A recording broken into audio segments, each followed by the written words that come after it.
Magandang hapon po. Wala akong video. Yan. Sorry. Magandang hapon po ulit sa ating lahat. Nandito na naman po tayo sa napaka-importanting araw ngayon, July 27, sa ikalimang SONA ng Presidente ng Pilipinas. At ngayong hapon po ay papakinggan natin ang SONA at maya-maya ay pag-uusapan natin ano ba ang implikasyon nitong mga bago niyang sinabi. Yung bang mga nangyari ng SONA 2019 ay nagawa at yung SONA ngayon ay makakabuti ba sa atin or mas makakapagpahirap pa sa ating kalagayan. Ngayong hapon po ay natutuwa tayo dahil marami tayong mga kasama na mga batikan, no, at veterano sa usapin ng karapatang pantao at sa usapin ng mas malawak pang issue ng Pilipinas, yung political, economic, social at cultural issues ng ating bansa. At ngayong araw na ito ay parang itinatakda na naman ng Presidente ano ang mangyayari sa atin sa susunod na taon. Kaya aabangan lang po natin yung speech ng Presidente, pero bigyan nyo kami ng panahon ngayon para marinig lang po natin ng maikli ang statement ng Association of Major Religious Superiors in the Philippines, kasi maya-maya po ay iiwanan tayo ni Father Angel. Kaya Father Angel, pwede ka na pong mauna. Yan, isang mapagpalayang hapon po sa inyong lahat at nagagalak ako na makasama kayo ngayong hapon sapagkat nakuha po natin ang tagumpay ng mamamayan kaninang umaga sa SONA Kaisa. At bilang pakikiisa po ng MRSP sa iDEFEND para kasama ng aming mission partner na TFD ay akin pong babasahin ang pahayag ng samahan ng mga punong superior ng mga reliyoso at reliyoso sa Pilipinas sa pagunita ng SONA Kaisa. Matutong gumawa ng tama at hanapin ang katarungan, pagbawalan ang mga nang-aapi, harapin ang daing ng mga ulila at ipagtanggol ang mga byuda, sabi sa Isaías 1:17. Ang samahan ng mga punong superior ng mga relihiyoso at reliyosa sa Pilipinas, bunsod ng aming pagtatalagang itaguyod ang kaharian ng Diyos sa ating bayan, ay nakikiisa sa lahat ng mga Pilipino nagmamahal sa kalayaan at gayon din sa lahat ng taong may mabuting kalooban sa pagdadaos ng malawak na SONA Kaisa na nagbubuklod sa mga tao mula sa iba't ibang sektor, pananampalataya at henerasyon.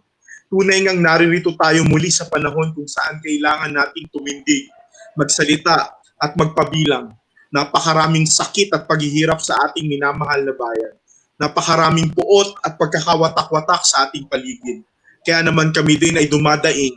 Hindi nila inaasikaso ang sugat ng aking bayan, kundi sinasabi nilang kapayapaan kung kailan walang kapayapaan, sabi sa Jeremiah 6:14. Sa halip kamatayan ang lumilibot sa lupa, binabalot ng kaharian at kakapusan ng mga dukha, kung kaya't nawawala ang kanilang dignidad bilang mga tao. Mailap ang katarungan sa mga ulila at byuda. Ang pagkasira ng kalikasan ay lumawak dahil sa patuloy na pagmimina at iba pang nakakasirang agribusiness. Lahat ng ito ay parang walang habas sa kasakiman para sa kita at kapangyarihan. Lahat ng ito ay para sa kayamanan at para sa mga tagapaghatid ng kamatayan at pagkasira. Bilang mga superior ng mga kongregasyon mula sa iba't iba, mga kumbento at samahan ng buhay na nakatalaga, kami ay tinutulak ng aming tungkuling maglingkod bilang mga makabagong propeta at mistiko. Kaya naman sinusubukan naming mamuhay ayon sa tungkuling ito sa pamamagitan ng pagwawari sa mga tanda ng panahon at sa pagtitipon sa mga hamon ng panahon, sa pamamagitan ng pagpapaalala sa ating mga lider pampamahalaan na pahalagahan ang kanilang mga pinaglilingkuran.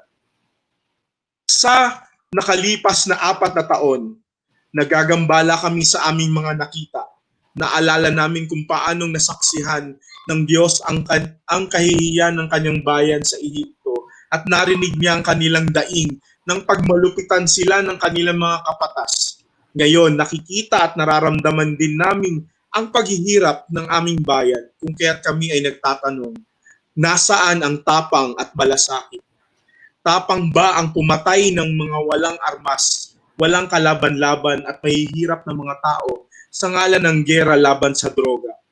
Hindi ba't sa simula pa lamang ay malina mo lamang sa kahit anong pananaw, moral man o legal, ang kumitil ng buhay, lalo-lalo na kung hindi ito dumaan sa tamang proseso ayon sa mga batas.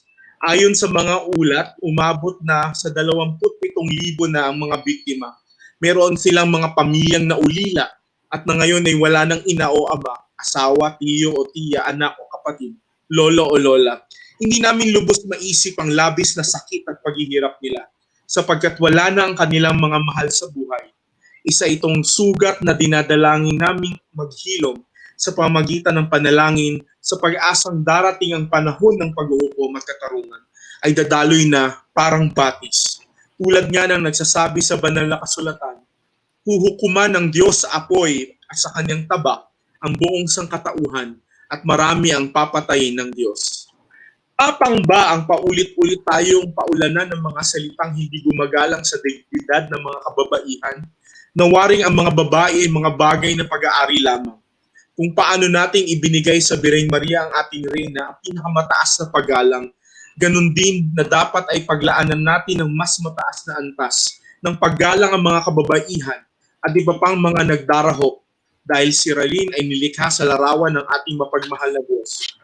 Pinapaalalahanan tayo ni Papa Francisco, nais natin ng isang mas maayos na mundo.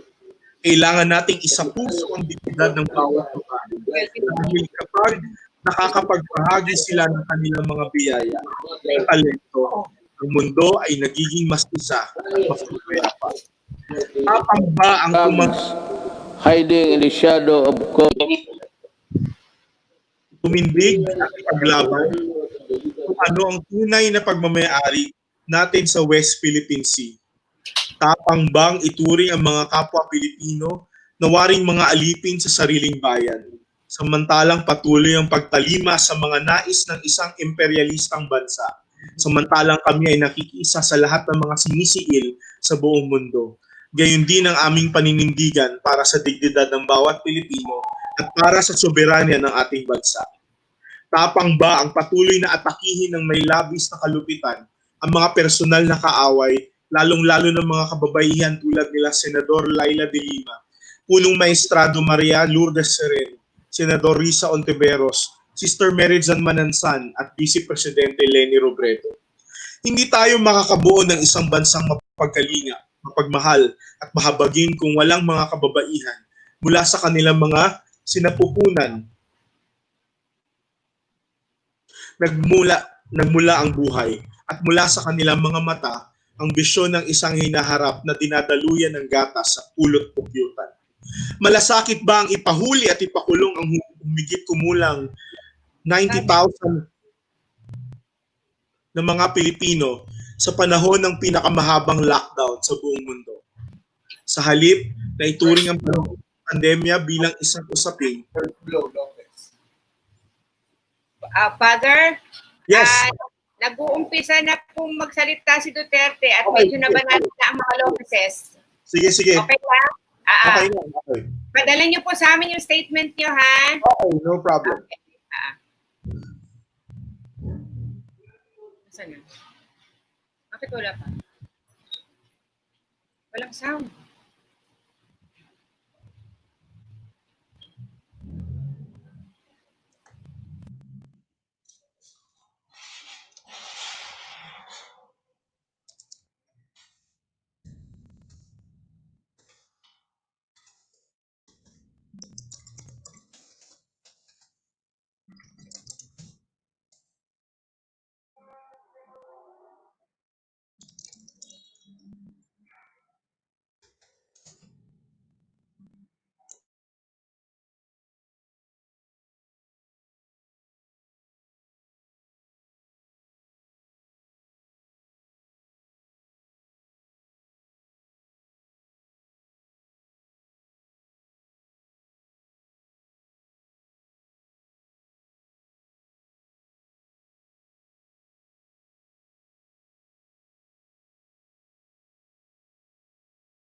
need to bring our country closer to our goals.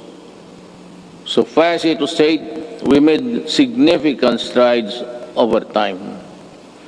Over 4.3 million poor families benefited from the Pantawid Pamilya.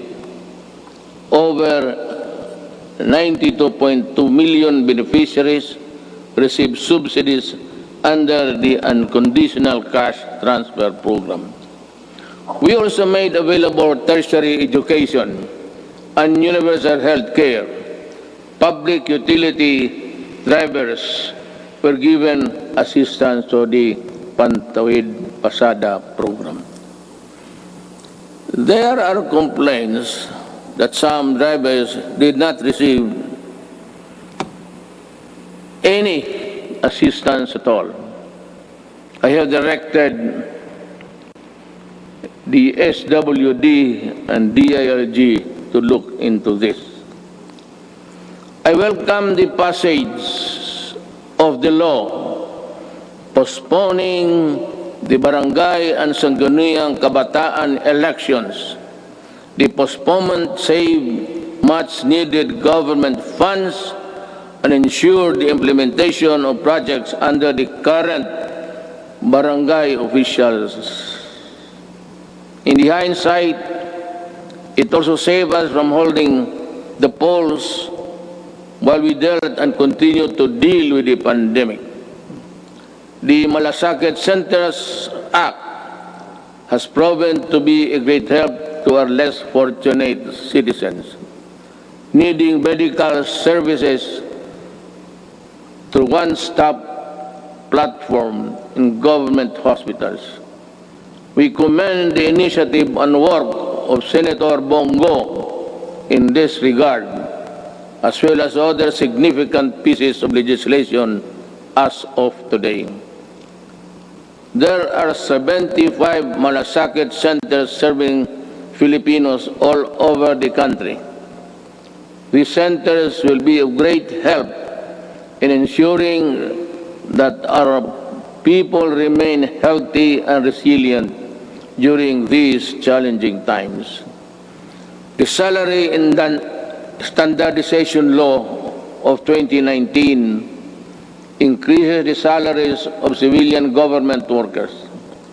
I hope that this law will inspire our government workers to perform better and encourage young, brilliant citizens to join public service. I appreciate the law of establishing the National Academy of Sports. We can now give our deserving student athletes the training and the support they need to excel in their chosen field of endeavors. With the commitment of key members of Congress, the Executive Department, the FISGOC, or the Philippine Sports Commission, and the Philippine Olympic Committee, are bound together with one vision to host the 30th Southeast Asian Games. Our athletes prevailed. More than that, we fostered pride, patriotism, genuine sportsmanship, and camaraderie in our South Asian brothers and sisters. Indeed, we won as one. To our business community, Asian brothers and sisters, indeed, we won as one. To our business community and the general public, we assure you that the landmark ease of doing business and efficient government service Delivery Act has been gaining momentum. We are closer to eliminating over-regulation in government services. Frontline processes, including consular services, processing of building and business permits, and the services of overseas Filipinos and seafarers were streamlined. Passports and driver's license validity were lengthened to ease the burden of the public. We received a BBB plus credit rating despite ASEAN credit rating downgrades and negative outlook revisions in the worldwide.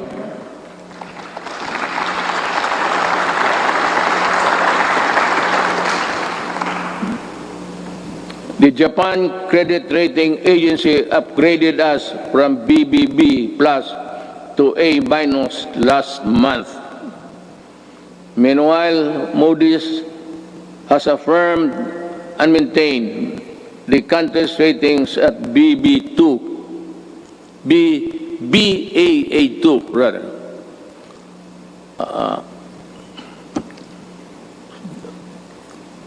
To understand, because with the light I have mine eyesight is not as good as new.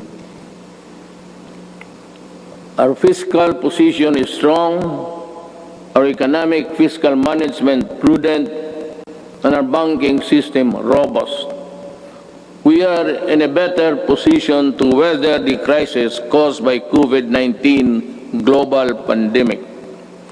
We have accomplished significant infrastructure projects under the Build program.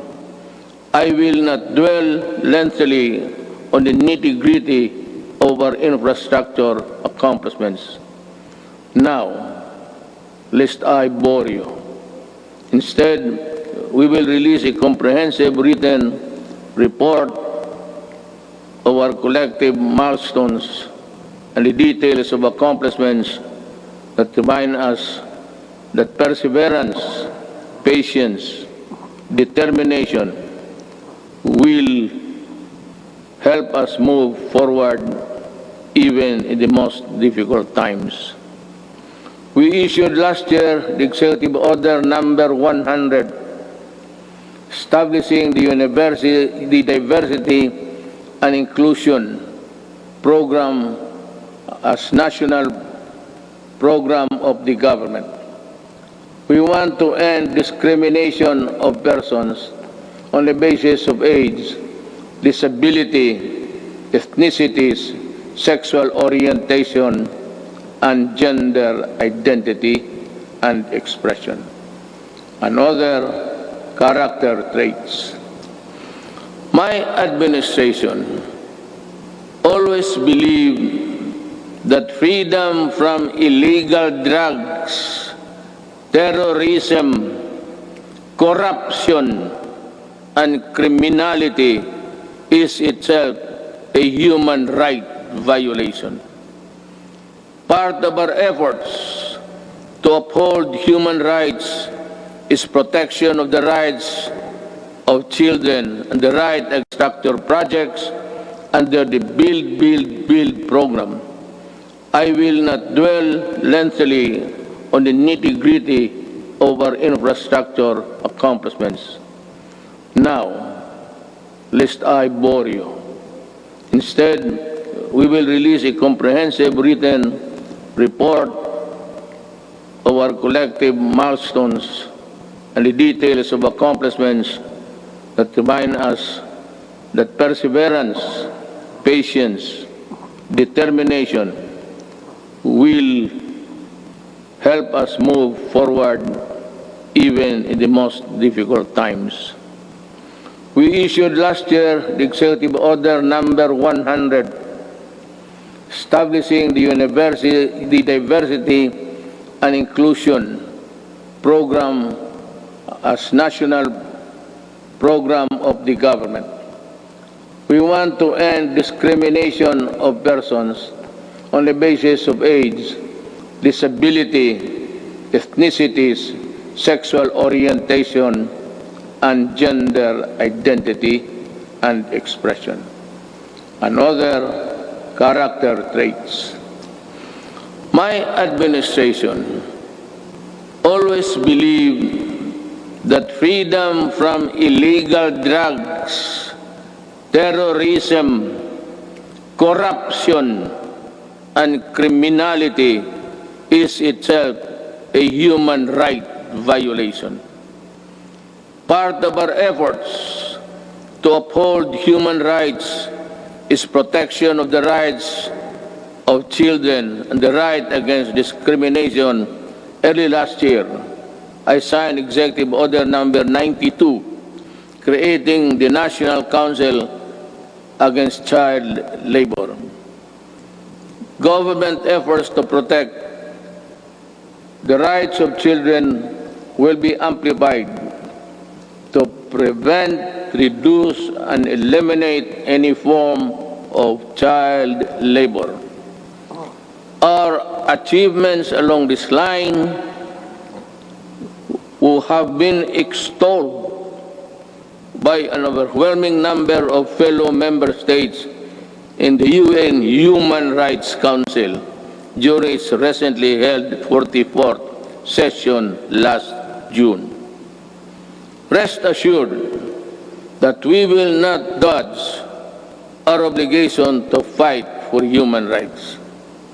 My countrymen, there are lessons to be learned from the coronavirus pandemic.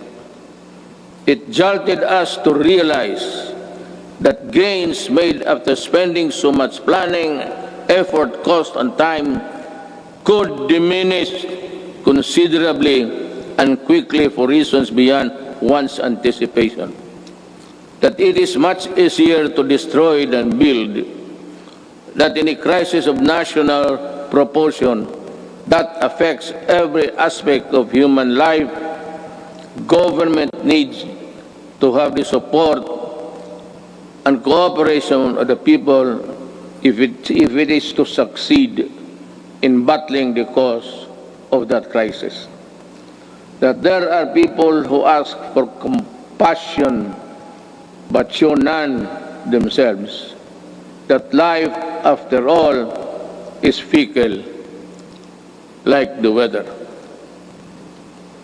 The gains we achieved for the first 3.5 years were put to a test when the pandemic suddenly struck the global community. While I am aware that the road towards a comfortable life would all be far easy if the pandemic had not occurred, and around the rest of the world we suffered.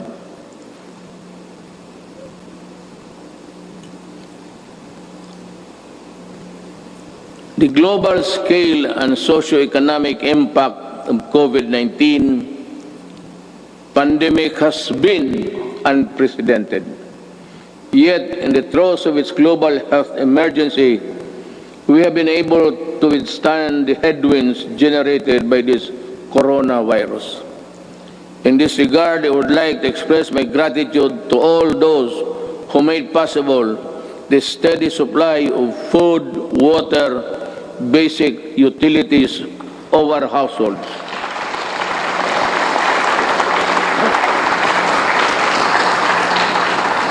And the provisions of basic social services and financial assistance to our people. Our profound gratitude goes to everyone who helped keep our country's food supply chain running. The valiant soldiers, policemen, and security guards who kept peace and order in our community. The dedicated personnel who kept our essential establishment operational. You showed us kindness and selflessness. You gave us strength. You risked your own lives to serve the greater good in keeping the Filipino spirit of bayanihan.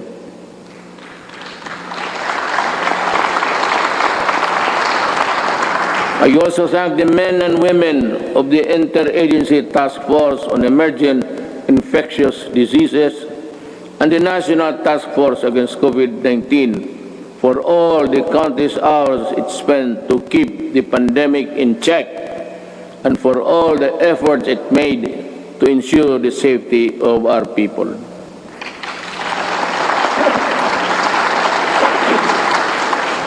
Let me also recognize the efforts of the local government units that step up and initiated their own response measures to contain effects of COVID-19 and its impact to their constituents have been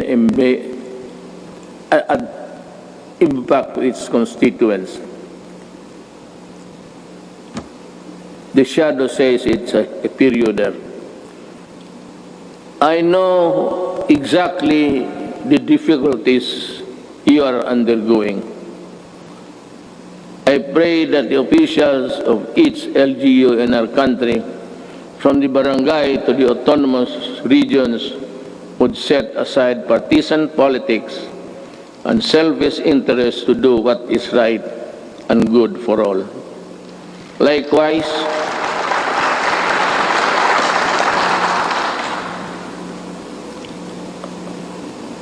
I likewise issued Executive Order Number 104, which imposed ceilings on retail prices of at least 133 drugs and medicines, and directed a continuous review of the retail prices of others. This proved to be providential now that we are facing a pandemic. To everyone who helped us in this time of great need, maraming salamat po.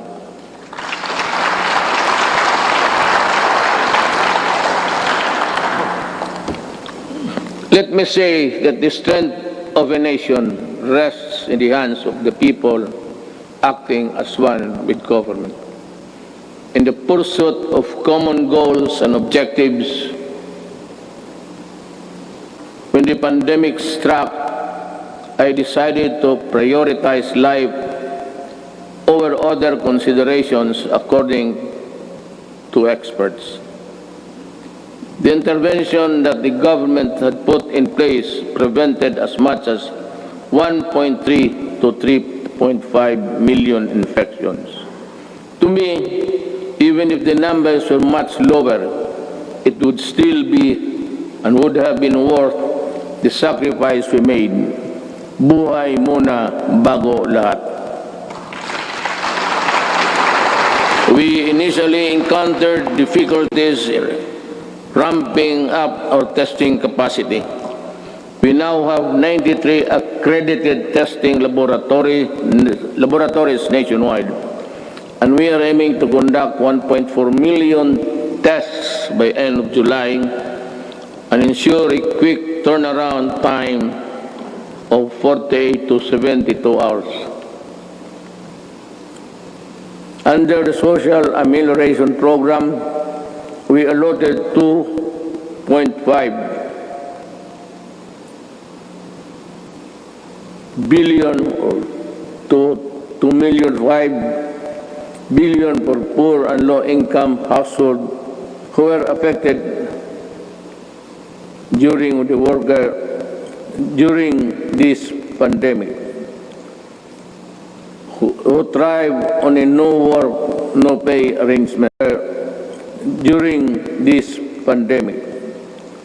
Admittedly, our implementation of the Social Amelioration Program was not perfect, and some opportunists turned crisis into opportunity. We will catch up with you sooner than you think. We came up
opportunists turn crisis into opportunity. We will catch up with you sooner than you think. We came up with the COVID-19 Adjustment Measures Program, extended financial assistance to over 650,000 affected individuals in the formal sector. 110 OFWs abroad and almost 83,000 repatriated OFWs were also provided temporary wage employment to displace marginal workers through the TUPAD project. Our indigent senior citizens were also provided with a stipend for the rest of the semester of the year, current year. This health emergency stretched government's resources to its limits. In response to the Office of the President, worked closely with Congress for the quick passage of the Bayanihan to Heal as One Act. May I again reiterate my thanks to you, the men and women of Congress, for the effort you invested in passing that law. I hope that we can get some or the same treatment of clarity, purpose, and the fastness to support the passage of the Bayanihan Recover to Act as One, which is supplement funds for recovery and response against the impact of COVID-19 pandemic. We must facilitate the country's economic recovery. I call on Congress to fast-track the passage of the proposed measure, such as the Corporate Recovery and Tax Incentives Enterprises or CREATE Act. This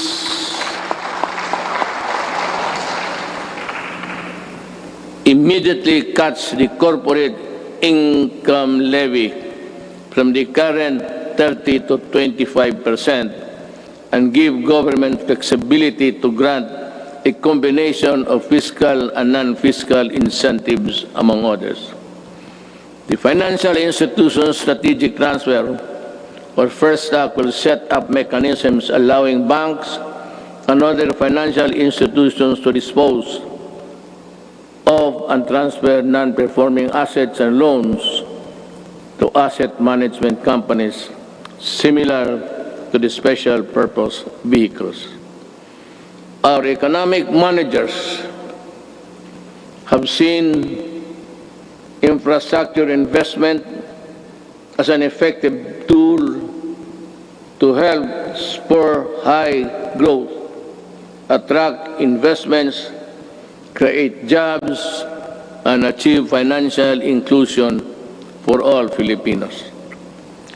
The DBP has resumed the construction of the North Luzon Expressway Harbor Link, the NLEX-SLEX connector, the Cavite-Laguna Expressway, the Metro Manila Skyway Stage 3, the R1 Bridge Project, the Tarlac-Pangasinan-La Union Expressway Project, and the Subic Freeport Expressway Project, to name a few.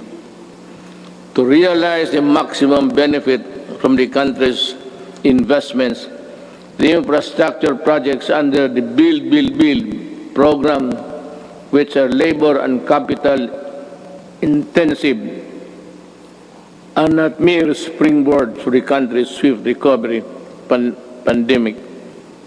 They are economic benefits to be distributed to all corners of the country and push sustainable stability in the urban centers, particularly Manila.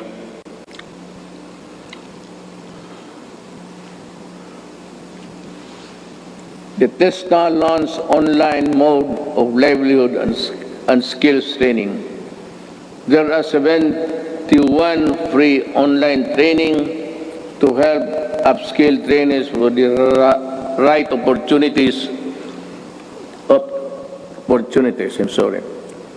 I asked TESDA to come up with special training programs to retool our OFWs so they can find employment opportunities here and at home.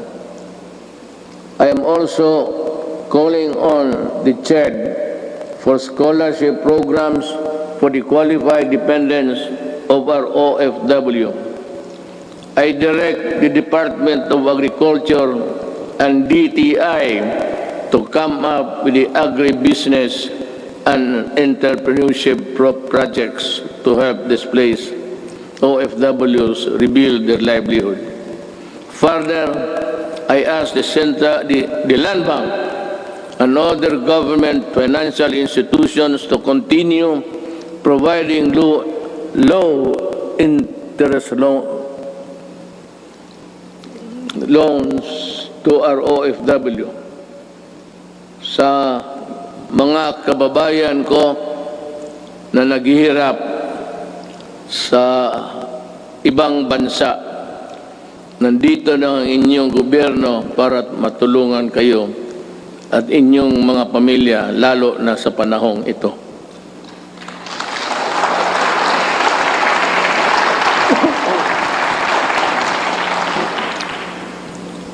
The government will intensify its efforts to help businesses, especially micro, small, and medium enterprises, or MSMEs, by providing responsive government assistance and services capitalization and business operation support as we adapt to the next normal.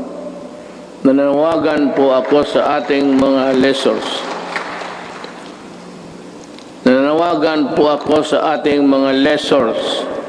Malasakit at bayanihan po ang sana ang ipairalin natin ngayon. This is not the time to drive away laces. During normal times, they were the primary source of your income stream. Now, it's time to be fair and compassionate. Come up with an amenable agreement with your tenants. Huwag po natin silang pagtabuyan, tanggalin ang tubig, kuryente at bubong. Commercial establishments are requested to give grace periods to allow deferment of payments, especially for MSMEs that were forced to close down during the quarantine period. Let us help them recover.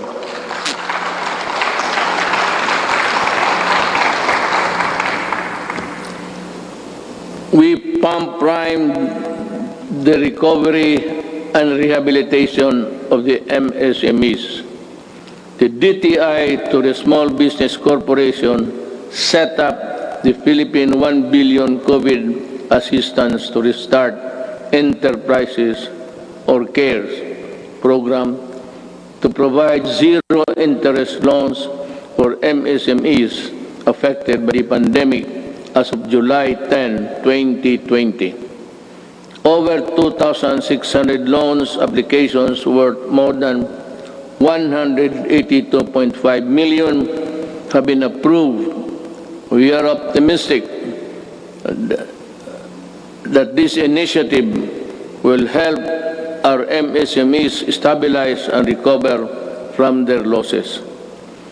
I also enjoin the Bangko Sentral ng Pilipinas and the banks operating in the country to provide regulatory relief for our MSMEs and allow loan payment extension without incurring penalties and charges.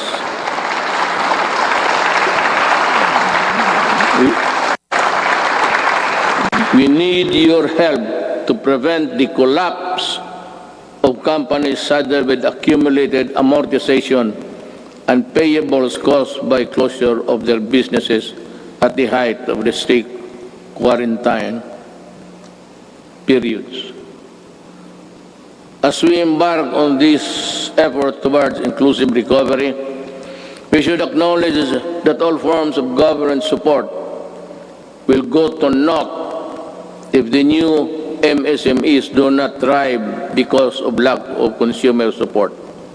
Ito ang panahon para suportahan natin ang ating mga kababayan na nagnegosyo at gumawa ng mga produktong sariling atin. In the same manner, in tourism and recreation industries, which are among the hardest hit by the pandemic, count on our full support while we slowly try to put the fun back in your local travels. The national government agencies and LGUs must harmonize their policies to boost tourism, ensuring everyone's well-being. We join our people to help boost the economy by traveling locally.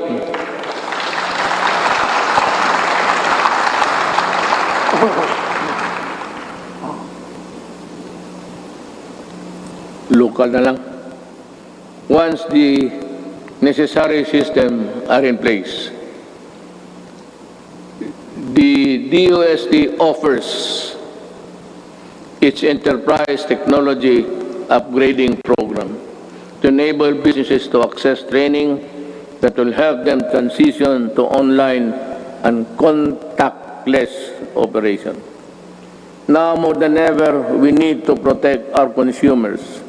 I direct the Department of Trade and Industry to ensure the empowerment of Filipinos on consumer rights and coordinate strategies between public and private organizations in building a fair, safe, resilient, and sustainable economy.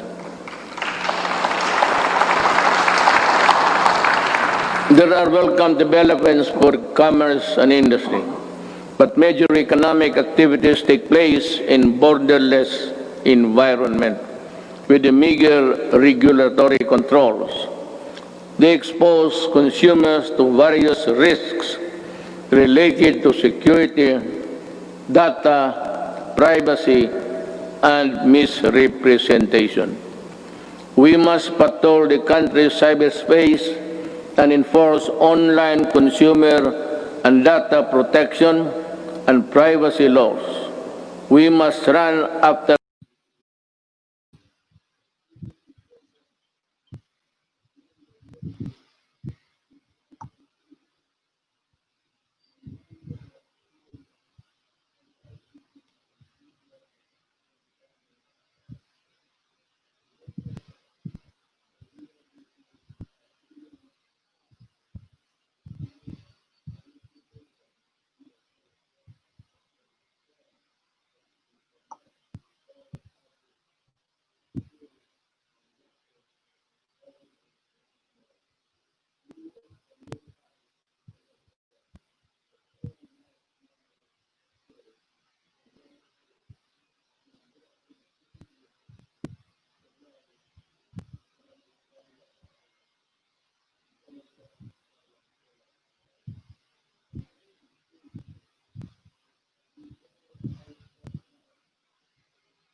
I'm referring to the program. I will do it.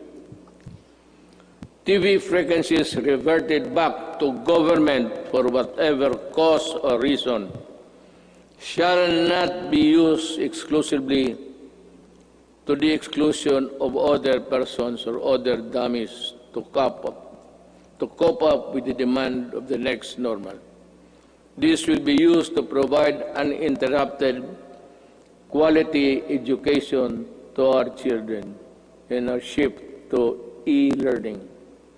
I am directing Secretary Guevara, Secretary de la Peña, and Secretary Onasan in collaboration with Secretary Briones and Secretary Abisado, together with Secretary Dominguez, to come up with an integrated program and implementation mechanism to ensure that these TV frequencies are fully utilized by government through the facilities of the PTV4 for the utmost benefit of the Filipino people.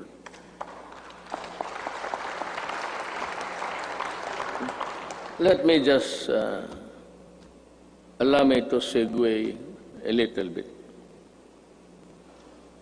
For the remaining 2 years of my term, all that is good that belongs to government, whether it be the airwaves, whether it be the lines, or whatever that is good for the people, will belong to the government, and it should be government who should be given the first option to utilize them. Ang sobra kanila. I call on our communication companies to improve their services lest we be forced to take drastic steps to address the less than deal service that the public is getting from you. Alam mo, sisingit na lang ako dito. I am sometimes your government pictured to be weak and incompetent because we cannot really force our mandate. Alam mo itong nagbibigay ng mga public services, you better improve. Huwag naman ninyo kaming pahintayin 10 taon bago kami makakamit ng mga services that the other countries are enjoying. If it's just a question of added capitalization or the infusion of money, go and look for it. Maghanap kayo, because if you are not ready to improve,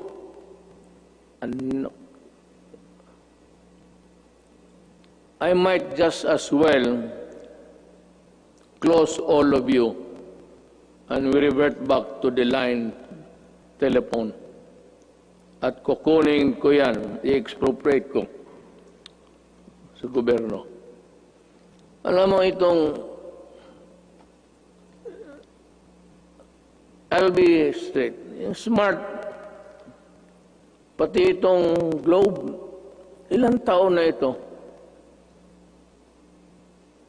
At ang sagot palagi sa akin, the party cannot be reached. Nasaan pa na pumunta yung yawa na yun? Eh kung ganun lang naman ibigay ninyo sa amin, we are a republic, a sovereign country. Bear that in mind, because the patience of the Filipino people is reaching its limit. At I will be the one to articulate the anger of the Filipino people.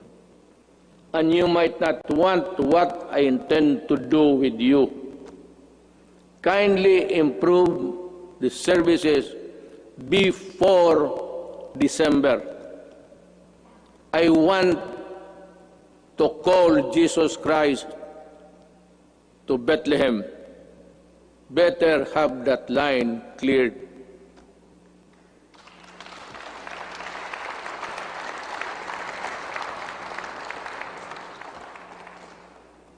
Alam sa totoo dang ate na po, ano ako sa inyo. I have been a citizen of this country and parang nilalaro lang ninyong, kayong may pera. Puta. May pera kayo, negosyo kayo. Wala kayong pera, putang, umalis kayo dito. You give us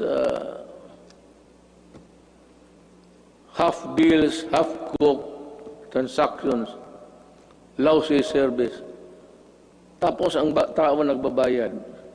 Tell us now if you cannot really improve on it, because I will work by December.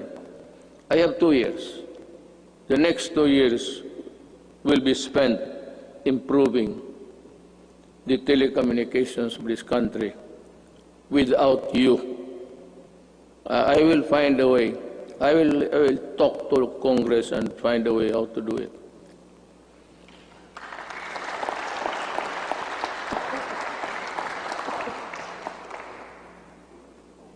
Last year, I said that distributing economic business activities is imperative to our country's sustained and equitable growth. Today, I reiterate that statement. I issued Administrative Order Number 18, directing concerned agencies to strengthen the development of special economic zones in areas outside Metro Manila. I also issued Executive Order Number the same, 114, to institutionalize the Balik Probinsya Bagong Pag-asa program. This consolidates and refocuses existing economic and social welfare programs, activities and projects toward the countryside. It is also an international agency council headed by Executive Secretary Salvador Medaldia, which will create a framework for the effective implementation of the project. Kung hindi ninyo ako naiintindihan sa sinabasa ko, mas lalo ako.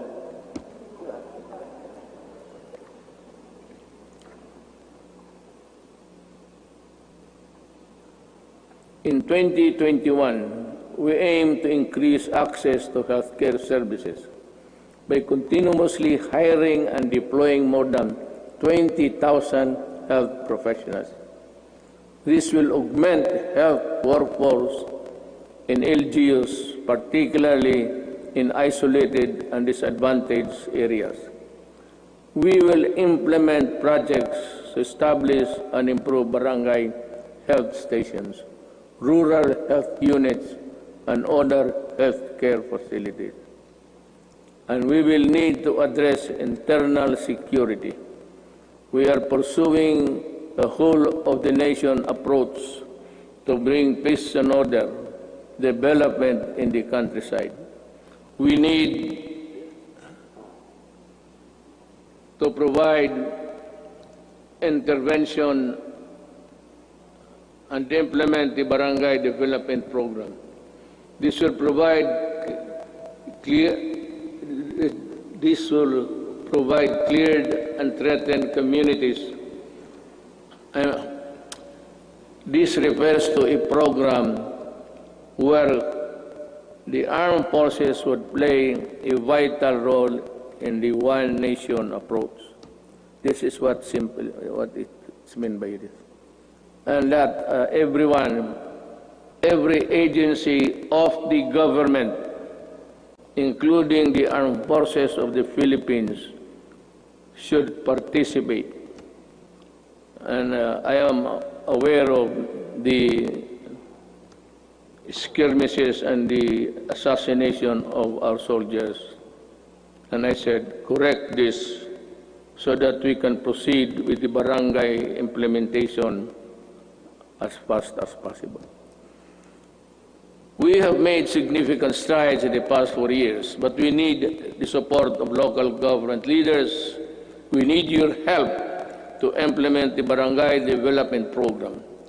Certain sectors expressed concern when I declared martial law in Mindanao and its extension 3 times.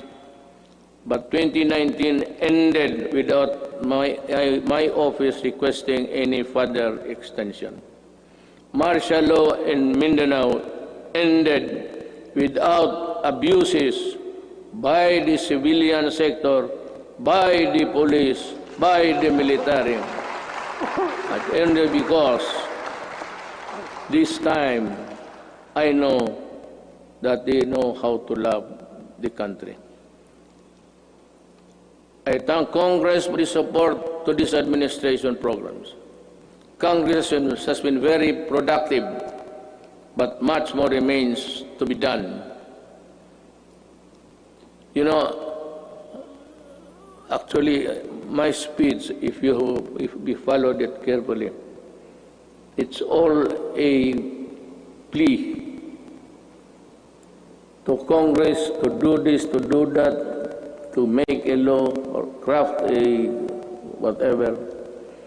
And this one, I strongly urge Congress to pass a law establishing the Department of Overseas Filipinos solely on addressing the concerns of Filipinos abroad and their families. I reiterate this swift passage before this. Kawawa kasi itong ating mga overseas. If it's only an office there in the Labor Department, they are overworked or for whatever reason, their needs, their pleas are not really attended to with dispatch and with care. Yung OFW, pati itong ano ngayon, ito yung sinabi ko kanina, I will go for it. We will need it to help them. I reiterate the swift passage of a law reviving the death penalty by lethal injection for crimes specified under the Comprehensive Dangerous Act of 2002. I did not hear so much clapping, so I presume that they are not interested. Wala kang...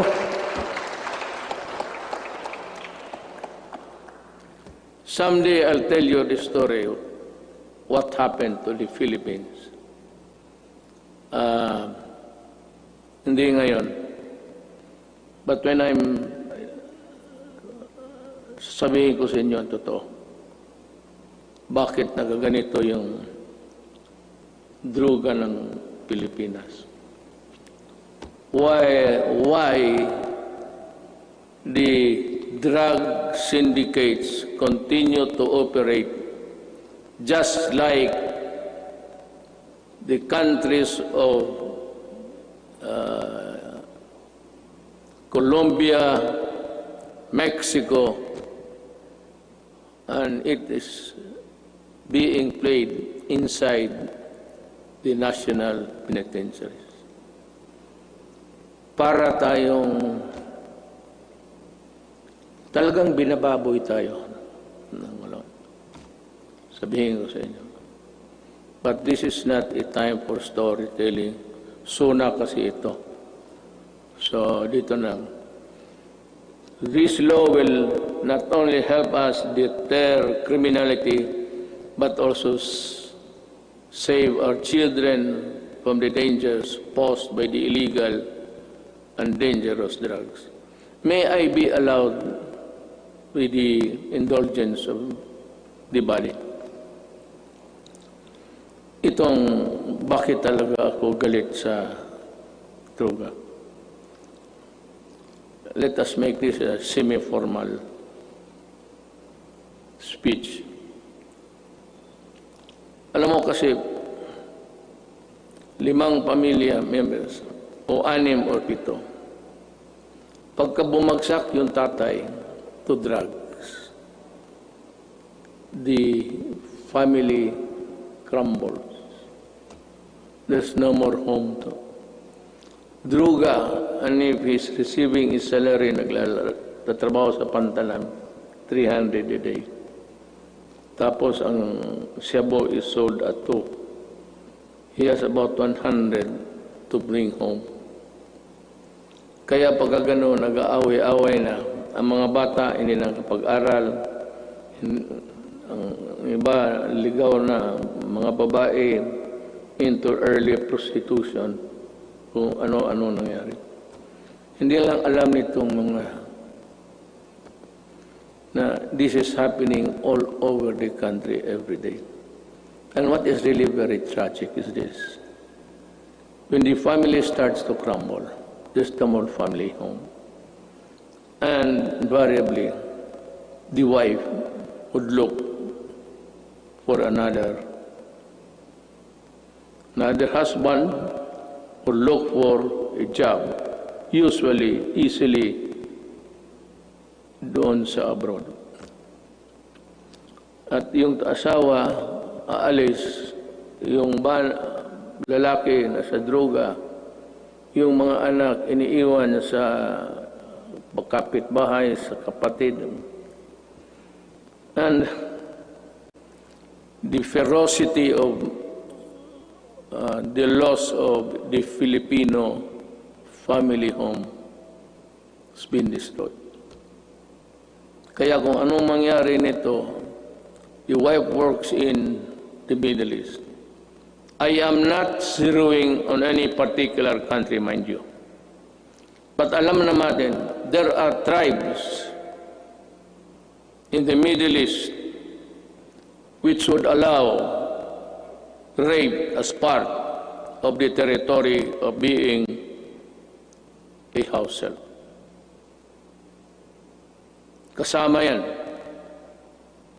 Kasama talaga yan.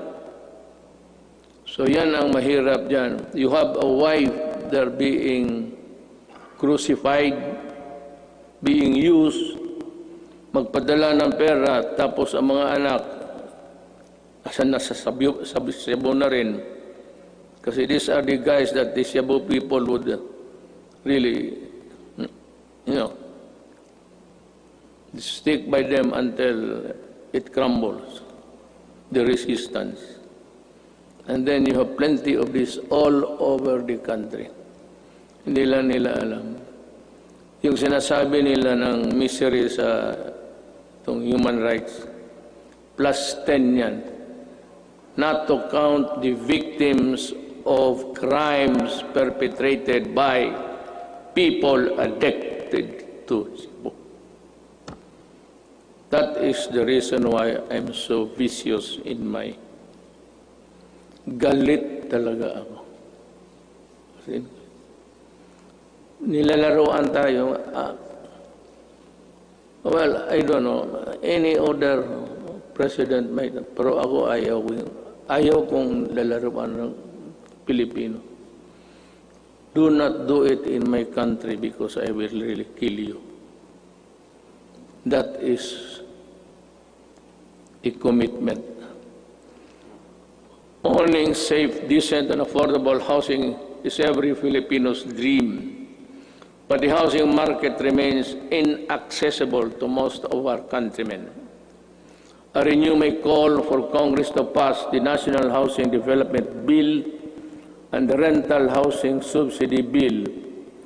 These will enable all Filipinos, regardless of social status, to live in decent homes where their families can lead meaningful lives. I also call on Congress to amend Republic Act number 10912 for the Continuing Professional Development Act of 2016. In this time of great pandemic and forthcoming reconstruction, requiring professionals to undergo seminars is burdensome and not realistic. This must end. Ito pang isa. May mga profession. Singit ko na lang lahat to tell this is to inform the nation. May mga profession na they would require, I think it's the nicest, they would require them to come to Manila to retrain and for another round of expenses. Itong mga seminar na ito, dapat mahinto. I don't know in other provinces, but during my time sa barangay expeditions ng mga opisyal, hininto ko rin yan. And which reminds me, I will act on this also due time. We hail our health professionals as heroes. Now is the time to pass the Advanced Nursing Education Act and the law instituting the Medical Reserve Corps. COVID-19 will not only be the last pandemic. We need to create National Disease Prevention Management Authority to better respond to future outbreaks. We count on Congress to full support. You can just let it remain for a while in the Department of Health kung wala pang pera, but you have to expand the services. It would also entail a little bit of money, but not really as much as expensive when you set up a department. In the long term, we are looking into the creation of the National Disease Prevention and Management Authority to better prepare for the pandemics, protect lives, and allow development to proceed even in the worst of times. We are counting on the full support of Congress for this critical, important endeavor.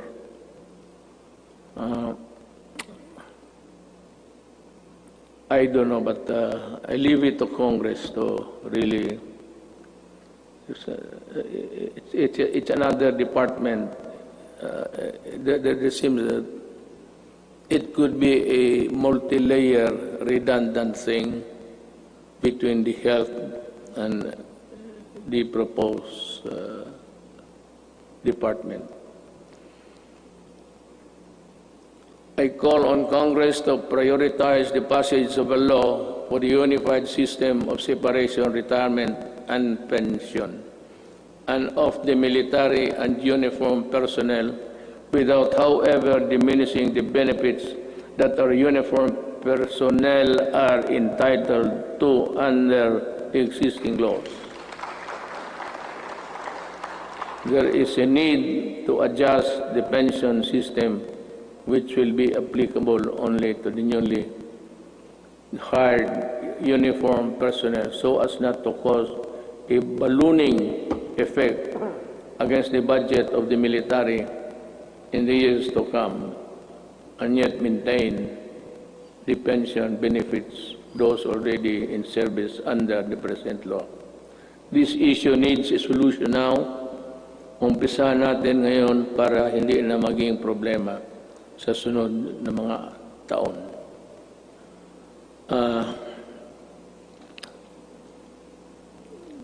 I want to, one of the, this is not politicking, I am not running, I cannot run anymore. Yung dinoble ko yung sweldo ng police pati army, it was really a clarion call para for them also to have a decent life, and that they're able to get the things which ordinarily cannot be reached by any government employee. Ang akin doon is yung corruption. That maybe it might be a vain attempt, but maybe dagdagan ng sweldo para it would be a hedge against corruption. We must also modernize the Bureau of Fire Protection and the Bureau of Immigration with urgency. Alam mo, sa Davao, And if you go there, I can show you. One of the serviceable trucks, fire trucks that we have in the city of Davao. Of course, ang city meron ng sarili, aside from the Bureau of Fire, which is really national. Meron yung Bureau of Fire, would you believe it, serviceable still. Ang pangalan ng truck is Studebaker. Ang katawan, ang talagang matatag ang katawan. Kaya ang makina isuso. Pero okay pa rin. It can put out. But totoo. This is how this Bureau of Fire issue medyo na overlook natin ng matagal. I emphasize the creation of the Department of Disaster Resilience and our people's safety, which cannot be delegated to any council or commission. Equally important is the establishment of evacuation center in every city, province, municipality throughout the country. We must act before another major disaster shakes into action. Problem is, disaster and even a fire this cannot be made a study for projection when the earthquake would suddenly come and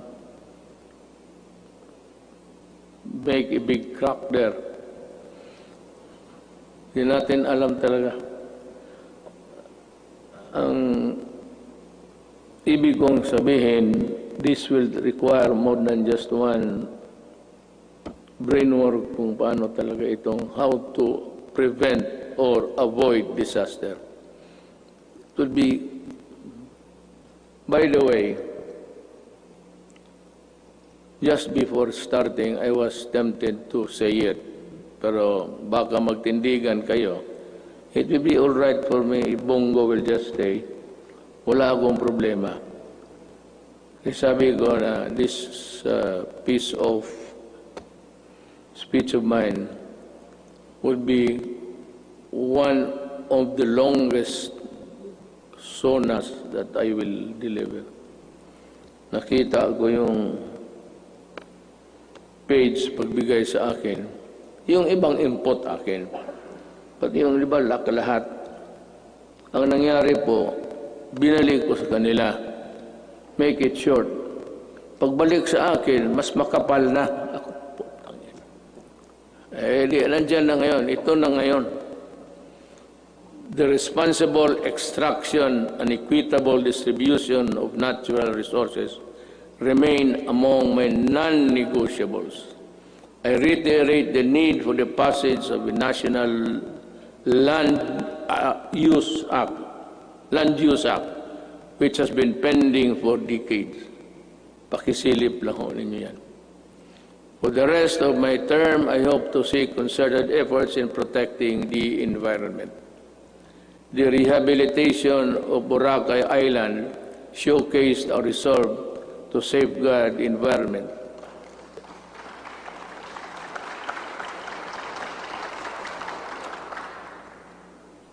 Boracay is doing well because of its scenery. If it's only a coconut and a black sand, white sand and water, wala yan. Pero you add the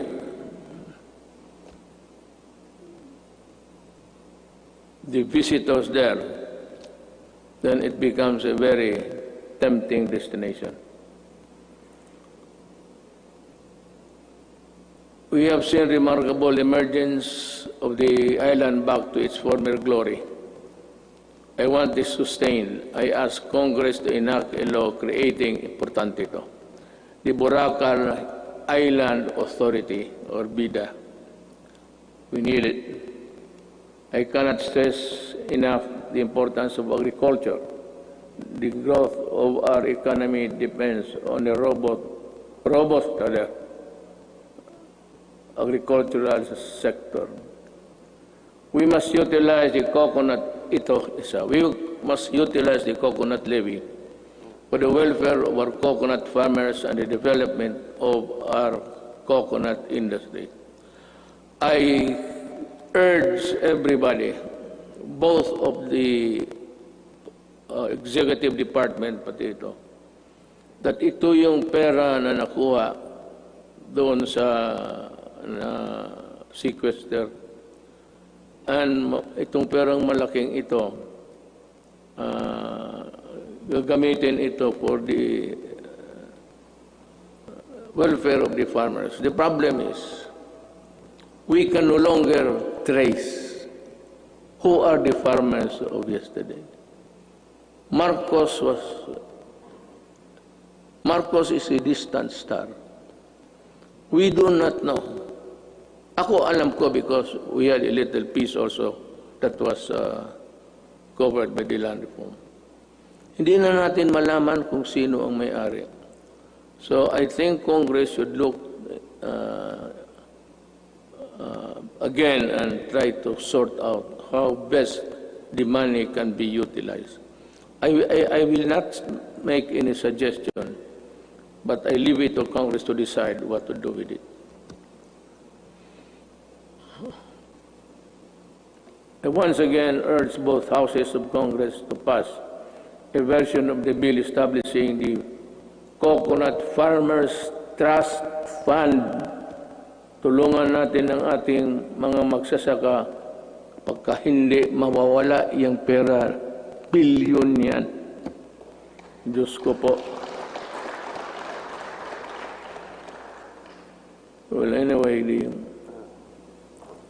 we have learned so many lessons along the way. I am also requesting Congress to pass the Rural, Agricultural and Fisheries Development Financing System Act. We aim to provide adequate, accessible, and affordable food for every Filipino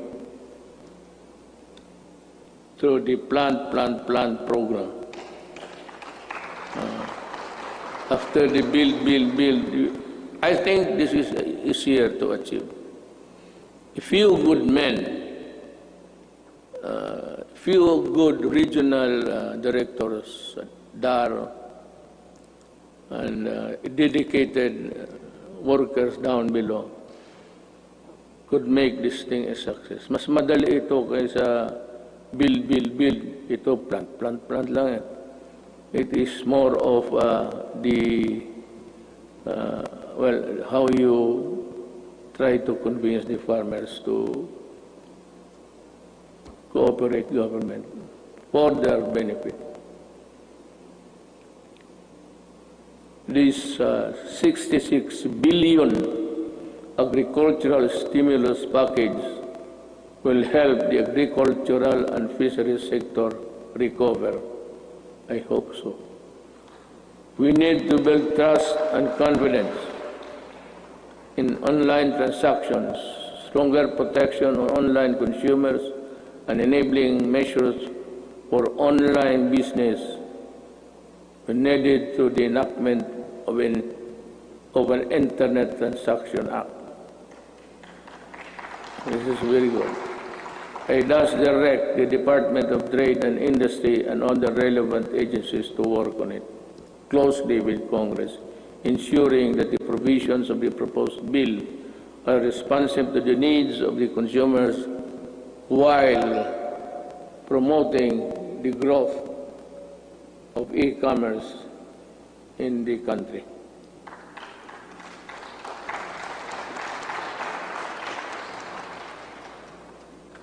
If you are tired of clapping, you just say so I can make a shortcut. Pabilisan lang. On the path of better governance, we travel with other partners, both old and new, have helped bolstering the antiquated public health system for bringing home a load of Filipinos overseas, for filling in supply gaps for crucial medical supplies and equipment and staple food. For these and many more, the Philippines thanks all friendly nations. We will never forget your kindness and your timely support. Within ASEAN and beyond the Philippines, we will continue to work with partners to address global perils and ramp up cooperation to secure for our peoples greater peace, progress, and prosperity. The Filipino nation claims its rightful place in a community of sovereign states. Thus, we will continue to pursue an independent foreign policy. Let me be very clear about this. May I cut my prepared speech?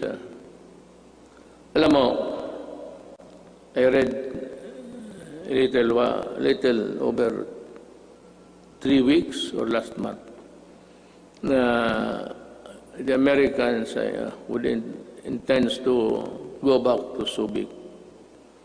I'll just put on record my thoughts. I have nothing against America. I have nothing against China. But if you put bases here, you double the spectacle of a most destructive thing. Just like Manila during the Second World War, during the retaking of this city, it was one of the most devastated cities in the world. Ayang maglagay-lagay ka ng base at this time. This will ensure if war breaks out, because there would be atomic arsenals brought in. This will ensure the extinction of the Filipino race. We work without fail to protect our rights in the South China Sea, neither beholden nor a pawn to anyone. We broaden the boundaries of Philippine diplomacy. We build productive ties with everyone willing to engage us on the basis of equality and mutual respect. And we redefine our relationships with our most important partners, placing the country in a far better position to advance our interests in an evolving regional order and emerging global problems. Now,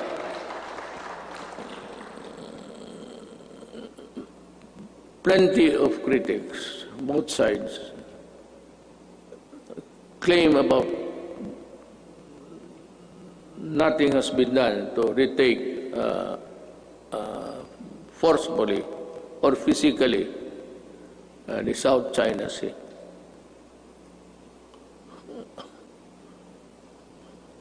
Alam mo, unless we are prepared to go to war, I would suggest that we better just call off and treat this, I said, with the diplomatic endeavors. China is claiming it. We are claiming it. China has the arms. We do not have it. So, it's simple as that. They are in possession of the property. You remember the property, you're a lawyer, property rights. They are, it has nothing to do with the Philippine laws of property, but it's akin to, they are in possession. So what can we do? We have to go to war. And I cannot afford it. Maybe some other president can, but I cannot. Inutil ako dyan, sabihin ko sa inyo. And I'm willing to admit it. Talagang inutil ako dyan. Walang magawa. I cannot. The moment I send my Marines there at the coastal shores of Palawan, tinamaan ng cruise missile lahat yan. Hindi pa nga set sail yan eh. Sabog na. Let me see again that the victory in the global battle against COVID-19 would take longer than we expect. Everyone's cooperation is needed. I know that you have, the Filipino people, have sacrificed a lot, but we have no other choice but to work together and to do even more. I must admit that our actions have been far from perfect. Totoo yan, I admit it. And there could be improvements here and there. But all of us in government, including myself, assure you that we will not stop until we get things right and better for you. I know that many of you are worried not only about health and safety, but also about our ability to move around and ride public transportation. The depletion of your savings due to the rising cost of goods and the loss of your incomes due to uncertainties in your jobs and livelihood, I assure you that your government will address squarely these problems and challenges to overcome them and proceed to a new normal. Marami ho talagang mawawalaan ng those for a middle income. They buy a car on installment basis. You cannot keep up with the amortization. You lose it. You lose the car. And you are forced to ride on public utilities. Concomitantly, didiretso rin itong mga kriminal na rarami at crimes will increase. But let me assure you, for as long as I am president, there can never be a runaway crime in any of our cities. Hindi ako papayag na. I can assure you, we will remain peaceful. Relatively peaceful. Hindi naman very peaceful.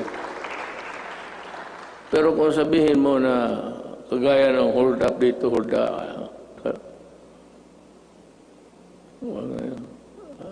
alam naman nila kung anong mangyari. You know what will happen to you. I am addressing myself to the criminals. You commit hold-ups, you commit rape, you commit all sorts of things, and you harm the public, then kaaway mo na ako. Pag bumalik kayo sa dati, kagaya noon, patong-patong na naman ang patay dito. Sigurado, hahanapin ko kayo. Do not ever go back to your old ways. Maghanap na lang kayo ng anong trabaho dyan. Magtiis kayo. To open up the economy to pre-COVID-19 levels at this time is not an option because whatever good it can produce will only be gobbled up or be outweighed by the bad it will generate sometimes. Haste makes waste.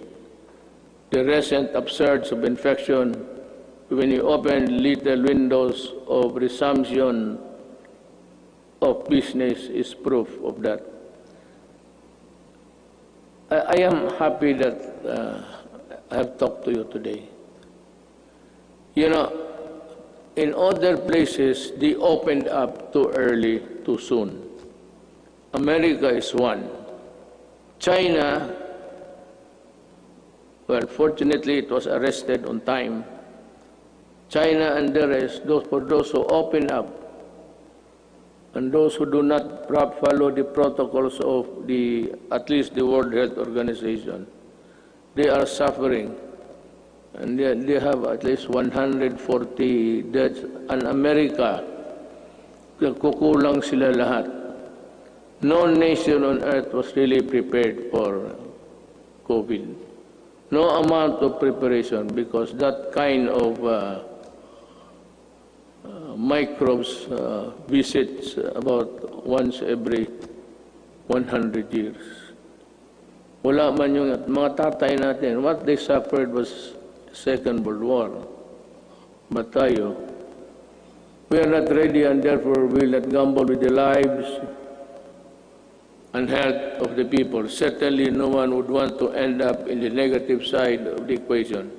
Not me, not us.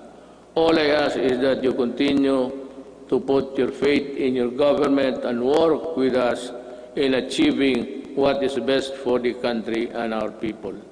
Together, let us do, mahirap basahin kasi dito, the most that we can to ensure that this health, safety, and well-being of every Filipino, especially those severely affected, are taken care of. Together, we shall fight this pandemic and malasakit within each and every one of us. We stand as a people and as a nation. Worse times loom ahead, but I do hope that this spirit of solidarity and unity will serve as a drumbeat to which we shall march in unison in our quest for the light at the end of the tunnel. I appeal to each and every Filipino, let us take care of one another. Ito ang panahon para magtulungan, hindi panahon para lamang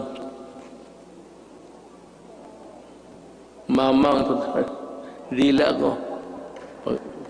Hindi maglamang at pagkakaisa.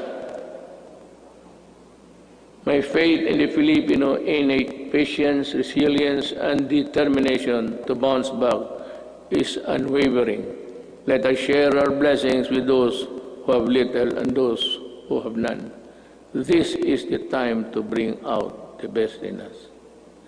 The woes that weigh heavily on our shoulders may bend our back, but they shall not bend or break our spirit. From the rubbles of adversity, a more resilient and stronger nation, built on bayanihan and pagkakaisa, shall rise. Together, we shall overcome. Before I pardon the time, but it was really the allotted time for my speech, I would just like to give a statement between us sa gobyerno kung hindi tayo nagkakaintindihan. You know, Drilon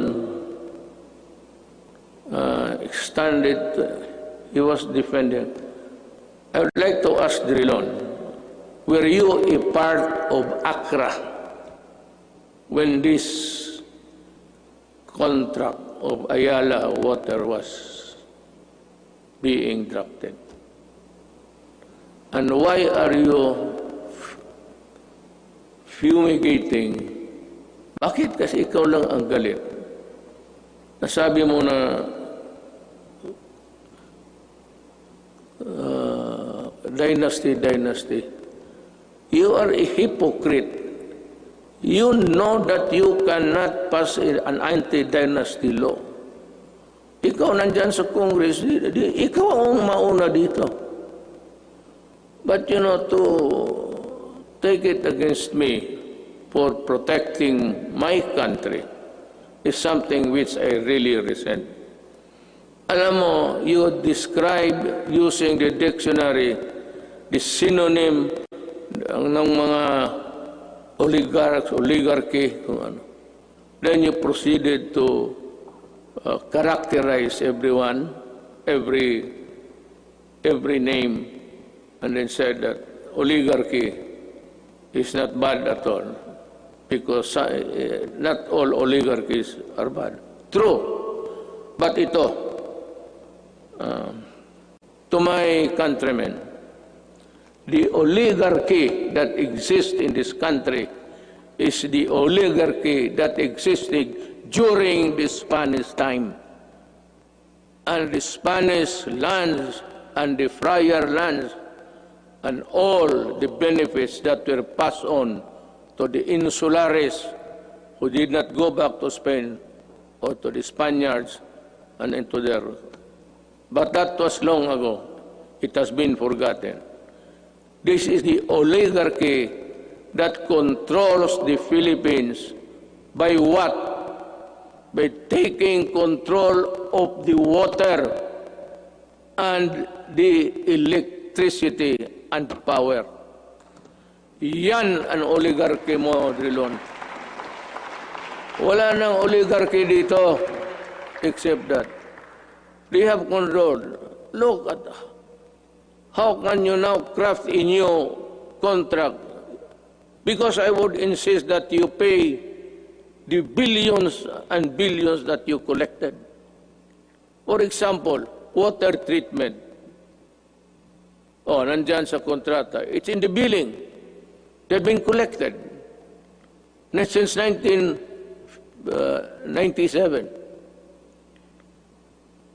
Ilang bilyon na nga wala ni isa. Not even a faucet was built for a water treatment facility. Yan ang mahirap sa... You do not protect the oligarchs here. You are the one. Ikaw lang mag-isa. And I suspect that you were also the one or help when you were there in the Accra. We do not even know ang mga abogado sa public documents. Hindi nga alam. Hindi natin alam kung nakagraduate ba o hindi. Wala. Would you think Ayala would get the services of those? Ayala got Accra. Accra did it. Ikaw galing ka doon. Most of you, more successful lawyers sa corporation. You handle big corporate. Yan ang mahirap. O, bangga tayo dito. Hinawakan ninyo eh. Hindi ka pwede kayo. Kita mo, noong nag-increase, walang tubig, pinuputol yung tubig. Ang tao, bumigay kasi hindi pwede yung tayo di maligo. Hindi uminom. Electricity, ayaw mo mag-increase. O ayan, wala ka. Palaging brown out lahat.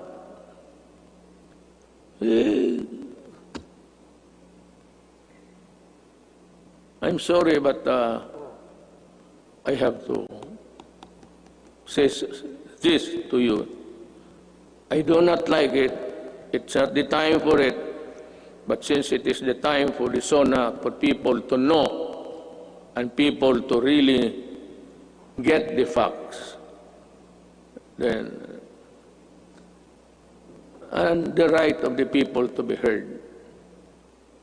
Tayo na naman ang tao magsano. Hinawakan ninyo yung tubig, pati electricity. Yun ang oligarchy. Kaya ako sinabi ko noong kumpanya, corruption is not here. Yung mga customs, maliit yan. It's there upstairs. And I was really unprovidential. Dumating yung panahon na hindi ko hiningi. Then I saw the contract. Nung nakita ko yung contract na, tsaka yung linya na yung choice yung linya ng ano, it belongs to government. The best of the transmission lines, whatever, government gets it first before anybody else. Thank you. I am through.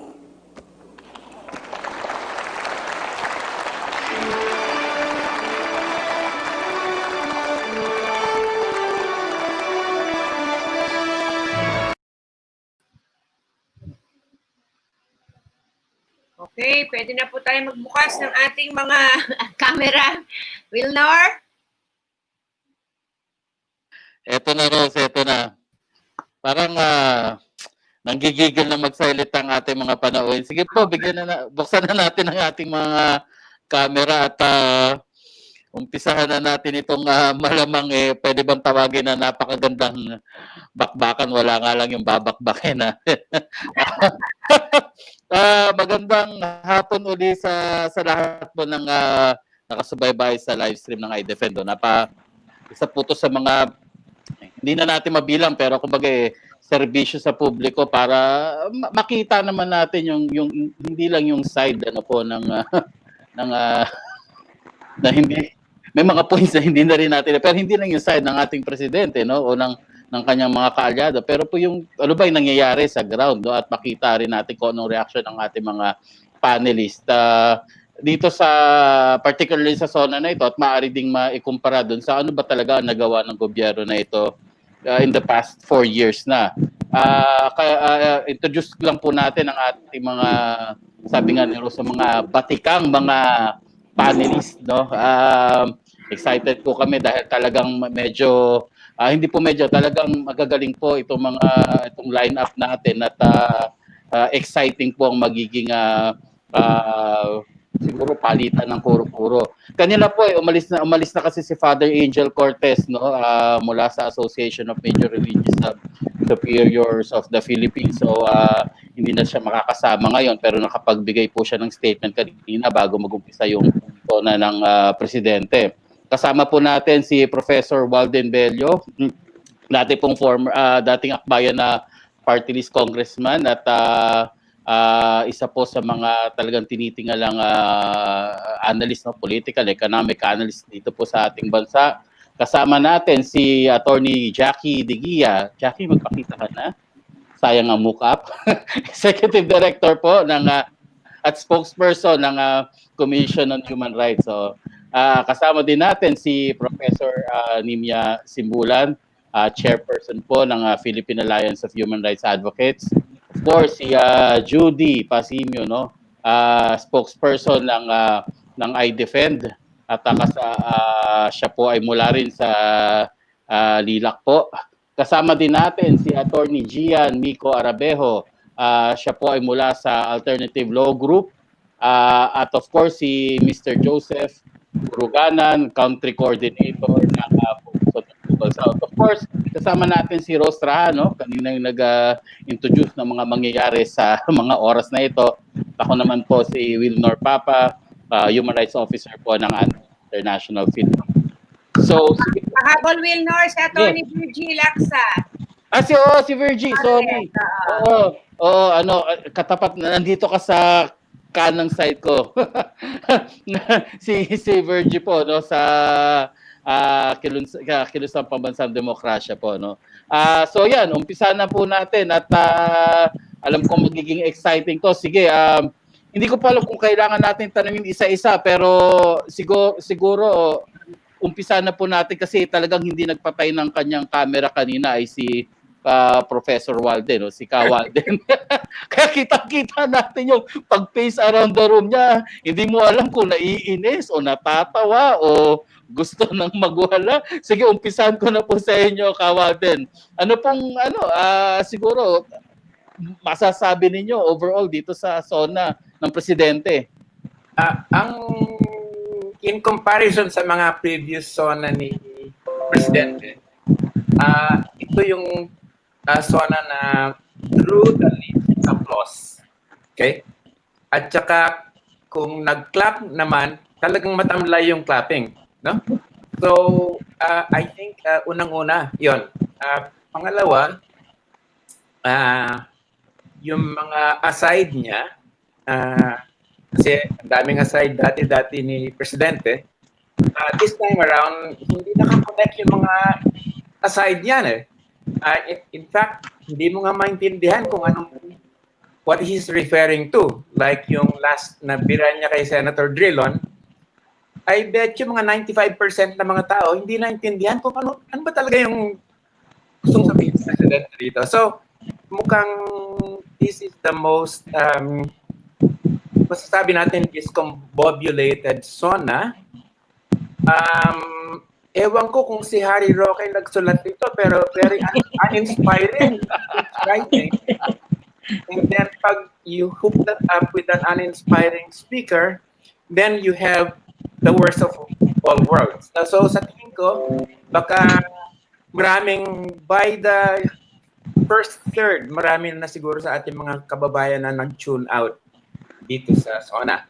But I just want to stress na ang number one issue na nasa isip ng ating mga kababayan at hinihintay nila na ang Pangulo ay i-address ito ay yung COVID-19. At he never really addressed that except, yung mga usual, let's try to beat this together and that sort of thing. But I just wanted to say here na yung between June 25 and July 25, the number of infections has gone up from 33,069 to 78,412. This is a 137% increase in infections. And yung death rate has gone up by 64% from 1,212 to 1,897. So, exponential itong spread ng COVID-19. And yung mga nakakausap natin, especially among mga ordinary citizens, ang tingin nila is that the government has left it to themselves to act. And they're really receiving no guidance in how to deal with this. So, yun lang masasabi ko na if you are listening to try to get a sense that the government was going to be supporting you in avoiding COVID-19 and the economic consequences, wala, you got nothing from this speech. Yun lang masasabi ko muna. Thank you, Ka Walter. Meron nagtataas na kami. Siguro gigil na rin to. Hindi ko na-mention kanina. Virgie, huwag ka magagalit. Sige, ikaw na. Go ahead po. Ay, nakamute ka ata. Nakamute. Virgie, nakamute ka ata. Yan. Ayan. Yan. Okay na? Okay yan, na. Oo, no? Oo, sa simula, agad-agad, no, ipinagmalaki niya yung pagpo-postpone niya dun sa barangay election. Dahil ang sabi niya, nagamit daw yung pera, no? Kaya lang talagang yung, on the contrary, talagang, yung sabihin, ang tindi ng pag-kontra ko doon dahil yung talagang pagpo-postpone ng barangay election ay furthering yung kanyang patronage politics. No? Yung dahil mananatili sa pwesto, ay yun nga yung ginawa niyang dahilan para lalong makontrol yung mga barangay officials, no? Dahil walang election, mananatili at kuhang-kuhan niya ang mga ang loyalty ng mga ito sa kanya. Kaya nga ang tindi rin, no, ng pagsunod nito doon sa kanyang giyera sa droga. Nakakabwisit, no, para ipagmalaki niya pa iyon, no. Second, yung binabanggit niya na tinutulak niya yung pinagmalaki niya pala no yung kanyang mga ayuda o suporta at binigyan niya ng bilang no yung ayuda niya sa mga OFW. Kaya lang yung suporta na yon, that's just one time. What do you do with 10,000 pesos for 3 months and beyond? Diba? Wala na. At para sa kanya, yun na yung suporta na yun. At para bang dahil nakapagbigay siya ng 10,000, 5,000 sa iba, 8,000 sa iba, para bang nagampanan niya na ang lahat ng kanyang obligasyon sa mamamayang Pilipino o dito sa COVID na ito. Ang laki ng problema natin dito sa pandemya. Problema no sa kalusugan, problema sa pagkain no ng mga mamamayan, problema sa kalusugan, no? Paano ang transportation? Wala siyang address dito. Hindi niya tiningnan paano ang public transportation. Binukas niya ang ating sinasabi niya, binukas ang ekonomiya, pero wala namang public transportation. Paano papasok ang mga manggagawa? Hirap na hirap. Kaya talagang nakakainis no na may problema and yet wala siyang binanggit no paano niya i-resolve. Ang nakakainis talagang ang tindi ng commendation niya sa lahat, sa militar, sa pulis, sa IATF, lahat kinumend niya as if sa kanyang pagtingin ay very successful no ang kanyang pag-resolve ng government dito sa pandemya. At sinasabi pa niya na yung robust banking system and we are now in a better position no to weather the COVID. Samantalang nung nagsalita nga yung BSP sa kanyang Department of Finance, di nga malaman kung saan nakukuha ng pera. Kaya nga utang. And finally, gusto ko mag-comment dun sa nakakainis na niya sinabi na gusto niyang tapusin ang diskriminasyon no at i-amplify ang protection sa mga kabataan. Diba, tapusin ang diskriminasyon samantalang siya ang nangunguna sa matinding pagdi-discriminate sa mga kababaihan. At bilangin natin, ang dami ng biktima, batang biktima no, sa kanyang giyera sa droga. Para sabihin niya na gusto niyang i-amplify ang protection sa mga kabataan at tapusin ang diskriminasyon. Alam mo, sa tingin ko, ito talaga yung SONA na talagang nakakainis dahil wala kang mapala. Yung ang daming kwento pero walang kwenta. Yun na lang muna, no? Para marinig natin yung mga iba kung ano pa yung sasabihin. Ano yan, no? Siguro kung nakikinig sila ngayon, dumudugo na yung mga tenga ng mga to. Sunod na po natin si Judy. Ano lang po, no? Talagang para sa mga ating taga-subaybay. Hindi po namin nais na kayo'y parang magalit lang ng basta-basta. Pero kung kayo magagalit, andito po sasabihin ng ating mga panelists ano yung mga rason kung bakit nga kailangan na nating magalit para, alam nyo, magkaroon ng katinuan ang direksyon ng ating bansa. Sige po, Miss Judy, kayo na po. Actually, hindi ako masyadong nagalit. Talagang, nabore ako, no? Ang favorite ko yung sinabi niyang, I am through. Parang, salamat. I am through, and I hope he meant it na I'm through with this. Kasi parang ganun yung feeling ng mga tao din. He wasn't in his element. Hindi siya yung gigil na gigil magsalita, gigil na gigil magmura. I felt he himself was tired, physically, and yung buong drama ng pagsasalita. And the scriptwriter was also very tired. Maybe swimming amongst the dolphins. I don't know. Pero parang, wala ring energy. In fact, mas malakas yung energy ng SONA nagkaisa kaninang umaga ng mga organisasyon at mas maayos yung daloy ng mga pananalita ng mga tao. Ito parang lethargic. Yung banggit nga ni Walden, wala masyadong pumapalakpak. Walang ganong excitement. At tinitingnan ko din yung Twitter, hindi din ganun ka, yung mga comments ng mga tao. So, ano kaya ibig sabihin nito? Baka magandang pag-usapan mamaya. Anong ibig sabihin ng ganung lethargic na itsura ni Duterte, ng mga tao doon sa paligid niya? Tas maski nga yun, yung script. Usually, for the past 4 years, for SONAs, di ba, yung production talaga, yung may nakatutok sa ilong niya, o di kaya nakatutok sa mukha niya. Ito, very straightforward.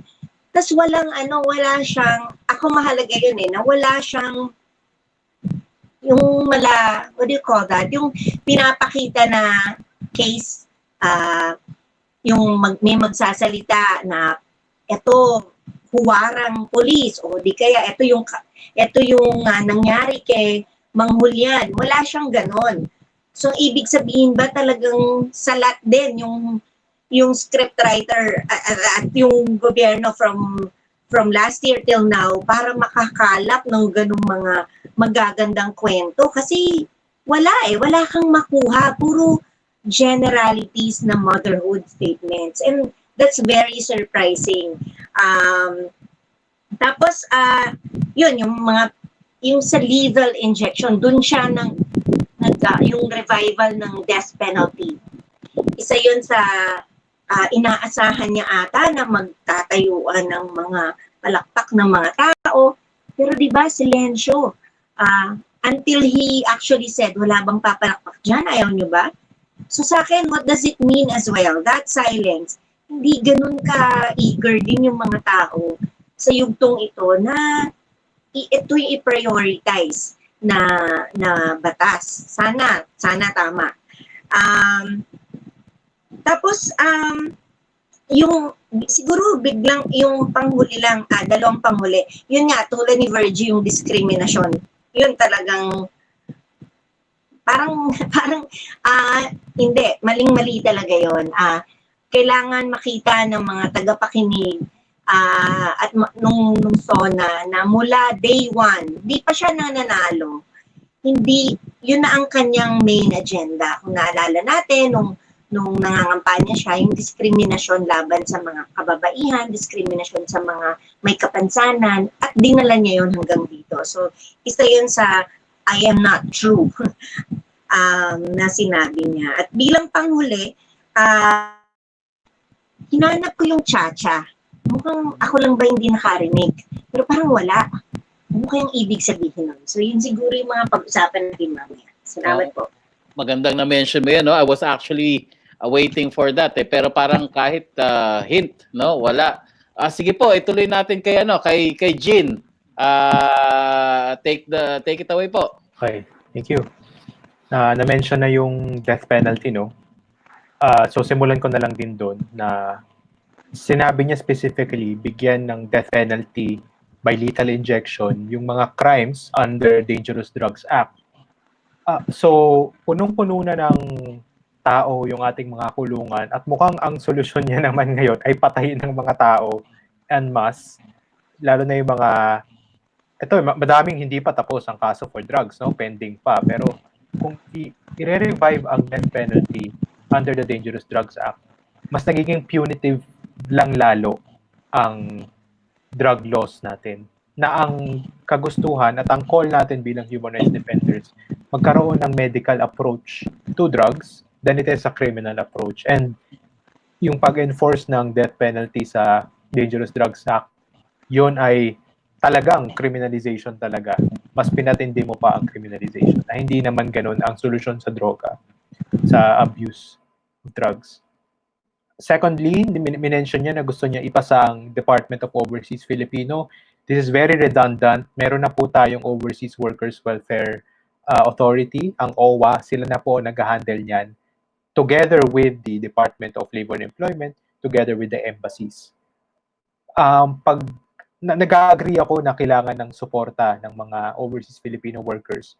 But it's a matter of implementation, and adding another office does not solve the problem. Pag nagdagdag ka ng opisina, dagdag sweldo yan, dagdag ng katauhan, dagdag ng space na kailangan mo bilhin o irenta sa ibang bansa, no? At at magkakagulo mas lalong gugulo ang functions ng OWA, ng DOLE, ng embassy.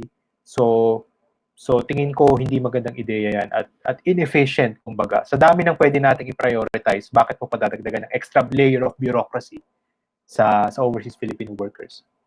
Number 3, Coconut Farmers Trust Fund. Vinito po niya ang bill na ito last year. So, I don't know, baka lip service lang ba ito na sinasabi mo na gusto mo ng Coconut Farmers Trust Fund pero vinito mo naman last year dahil, well, tinignan ko on the grounds of meron daw lack of safeguards. That's very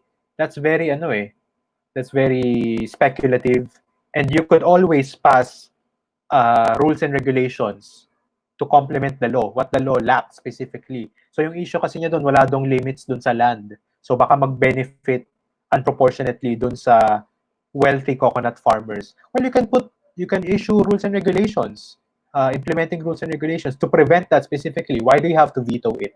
So ano ako dito? Na-bother ako dito. Lastly, yung South China Sea. Again, inuulit niya yung narrative na the only way we can solve this is through a war na hindi naman totoo. Tulad ng binanggit niyo, no? May sagot dito si Justice Carpio at babalikan ko lang na isa sa mga basically yung suggestion ni Justice Carpio, makipagtulungan tayo with ASEAN by creating conventions. Mag-a-agree yung Southeast Asian nations na ganito yung area natin lahat kasi may mga overlap yan sa exclusive economic zone sa Spratlys and sa islands. So pwede tayo mag-agree doon. So series of conventions, tapos dapat agreement natin peaceful ang dispute settlement, tapos mag-conduct tayo ng joint patrols. Tapos sa joint patrols na yon at saka sa mga conventions na yon, pwede rin naman natin bigyan ng provisions na merong safe passage yung ibang bansa outside of ASEAN. So, US, UK, France, mga taga-Europe, sa Japan, di ba? Kahit China, pwede lagyan ng right of passage. But again, ang point lang naman dito, hindi lang naman war ang solusyon again in protesting China. So, I was very, very disappointed why he would say na inutil ako dyan, wala akong magawa, at ang China ang may possession ng property, so sa kanila na yon kasi wala tayong hindi natin maklaim yan. For me, that was very weak statement, and very disappointing as well. So, yun lang muna sa akin, yung 5 issues na tumatak sa akin dito. Salamat. Salamat Gino. Para po sa mga nanonood, wala po kaming nakuhang leak ng kopya ng speech ni Presidente Duterte, pero nagkataon lang po talagang na malalim ang hindi lamang yung background pero yung experience sa bawat isa dito in tackling yung issues from day one po kaya agad-agaran nakakapagbigay ng reaction ng ating mga panelists ito po ay dahil sa siguro masasabi nga natin habang nagsasalita ay pinakikinggan talaga namin ang bawat linya, ang bawat salita at agad-agad na lumalabas sa aming mga consciousness yung automatic na hindi naman ganyan yan pwedeng maging ganito tulad nga po ng sinabi ni Jean kanina, ni Attorney Jean. Sige po, tayo pupunta na po kay Joseph mula sa Focus. Sige Joseph, isa yun ang mic. Sige, salamat Wilnor. Mukhang may consensus sa panel dun sa question of lack of energy in the speech. Yun rin yung naramdaman ko at pero maliban doon parang walang clarity of purpose na badly needed sa tingin ko in a time of crisis. Kaya ang tingin kong sagot dun sa lack of applause even among the supporters kasi kontrolado naman niya yung Congress, di ba? So I think even among his supporters in Congress, may realization na the moment actually called for a show of leadership. At walang ganong naipakita. In fact, ang lalong na-expose dito sa speech na ito ay yung failing leadership or lack of leadership and incompetence ni Duterte. Ito ay isang speech ng someone who lost his bearings, At sa Focus, we've been tracking yung previous SONAs niya at laging ang purview, paano niya ina-articulate yung pag-advance nung dalawang agenda, no? Yung populist authoritarian agenda at saka yung neoliberal economic agenda. Gusto ko lang mag-focus sa ilang policies, no, na nabanggit niya. At dito ang keyword dito contradictions, no, contradictory policies. For example, yung banggit niya sa land reform, no. May yung rhetoric on land reform na kailangan ibigay sa mga magsasaka. Laging parang spoken in the name of the marginalized, di ba? Pero kung titignan mo how the economic managers translate the land policies of the Duterte administration, ito land governance that is anchored on land as investments, on the question of economic efficiency, no, efficient use of land. Kaya ang pag-usapin ng di lang agrarian reform kundi yung ancestral lands, no, ang sinasabi niya previously ay kahinaan ng mga katutubo dahil hindi nila napakinabangan ng gusto yung mga katutubong lupain na naibigay na sa kanya. Nabanggit rin niya yung plant program, ano. Ang buong ang programa na yon ay yung Akon Lahat Pagkaing Sapat, no. ALPAS. Kung titignan natin yung policy na yon, may contradiction na naman, ano, kasi nagtutulak siya ng increasing levels of productivity, increasing food availability and affordability. Pero tinulak ng administrasyon so nagtutulak siya ng rice self-sufficiency and support for local farmers. Pero at the same time, nandun napakita yung mukha ni Senator Villar, tinulak ng napakalakas, no, sa panahon ng inflation crisis naman na kinaharap natin, yung rice tarification law, no. At ang Pilipinas nga ay mag-i-import ng 300,000 metric tons, no, ng bigas, no. At napaka-problematic nito sa panahon ng isang pandemic, no. Very recently yung Vietnam nagsabi sila, no, nung nagsisimula pa lang yung lockdowns na baka hindi muna sila mag-export ng kanilang bigas dahil uunahin nila yung kanilang sariling stockpiles para suportahan yung domestic needs, no. So napaka-problematic ng isang policy, food security policy na nakadepende ka sa imports. Siguro panghuli, parang lagi sa mga SONA ni Duterte, kailangan meron siyang sinisisi. At sa panahong ito, mukhang korporasyon ang inaatake niya. Pero hindi lahat ng korporasyon, piling korporasyon, no? At naghahanap siya lagi ng paano ko ba i-express ngayon ang strong leadership na magre-resonate sa kanyang base. Ang tingin ko ngayon ang fight against oligarchy, ang bagong expression niya ng strong leadership. Pero selective ang atake, no? Nabanggit ang Lopezes, Ayala. Parang naalala ko dito, reminiscent ito sa anti-oligarchy line ni Marcos, no? Alam naman natin ano na nangyari doon, no? Na-dislodge yung mga oligarchs pero napalitan ng mga bagong crony. At ngayon pa lang nakikita na natin na doon din pupunta ito. At panghuli, very personal sa kanya yung atake ni Drilon, no? Sinasabi lang naman ni Drilon, hindi ko rin alam, Walden, at kaya nag-google din ako. Mukhang ang sabi ni Drilon ay para ma-address yung problema ng oligarchy, kailangan mo munang i-address yung political dynasty. At dito mukhang na-hit yung isang sensitive nerve sa kanya dahil nga yung pamilya niya ay isang dynasty. At mukhang yung future ng Duterte family ay kailangan nilang i-secure, no? So yun yung ilang mga comments ko. Salamat. Salamat, Joseph. Hindi pa naman lumalalim ang gabi pero lumalalim po ang ating diskusyon, no. At napakarami nating napakarami nating i-discuss mamaya para sa mga ating mga tagapakinig, tagapanood, stay tuned lang ho kayo at ano pa ho to, matinding bakbakan pa ho to, no. Sunod na po natin si Doc Nimia mula po sa Para. Doc Nimia, kayo na po. Sige po, magandang gabi sa ating lahat. Actually, gusto ko lang tumutok sa isang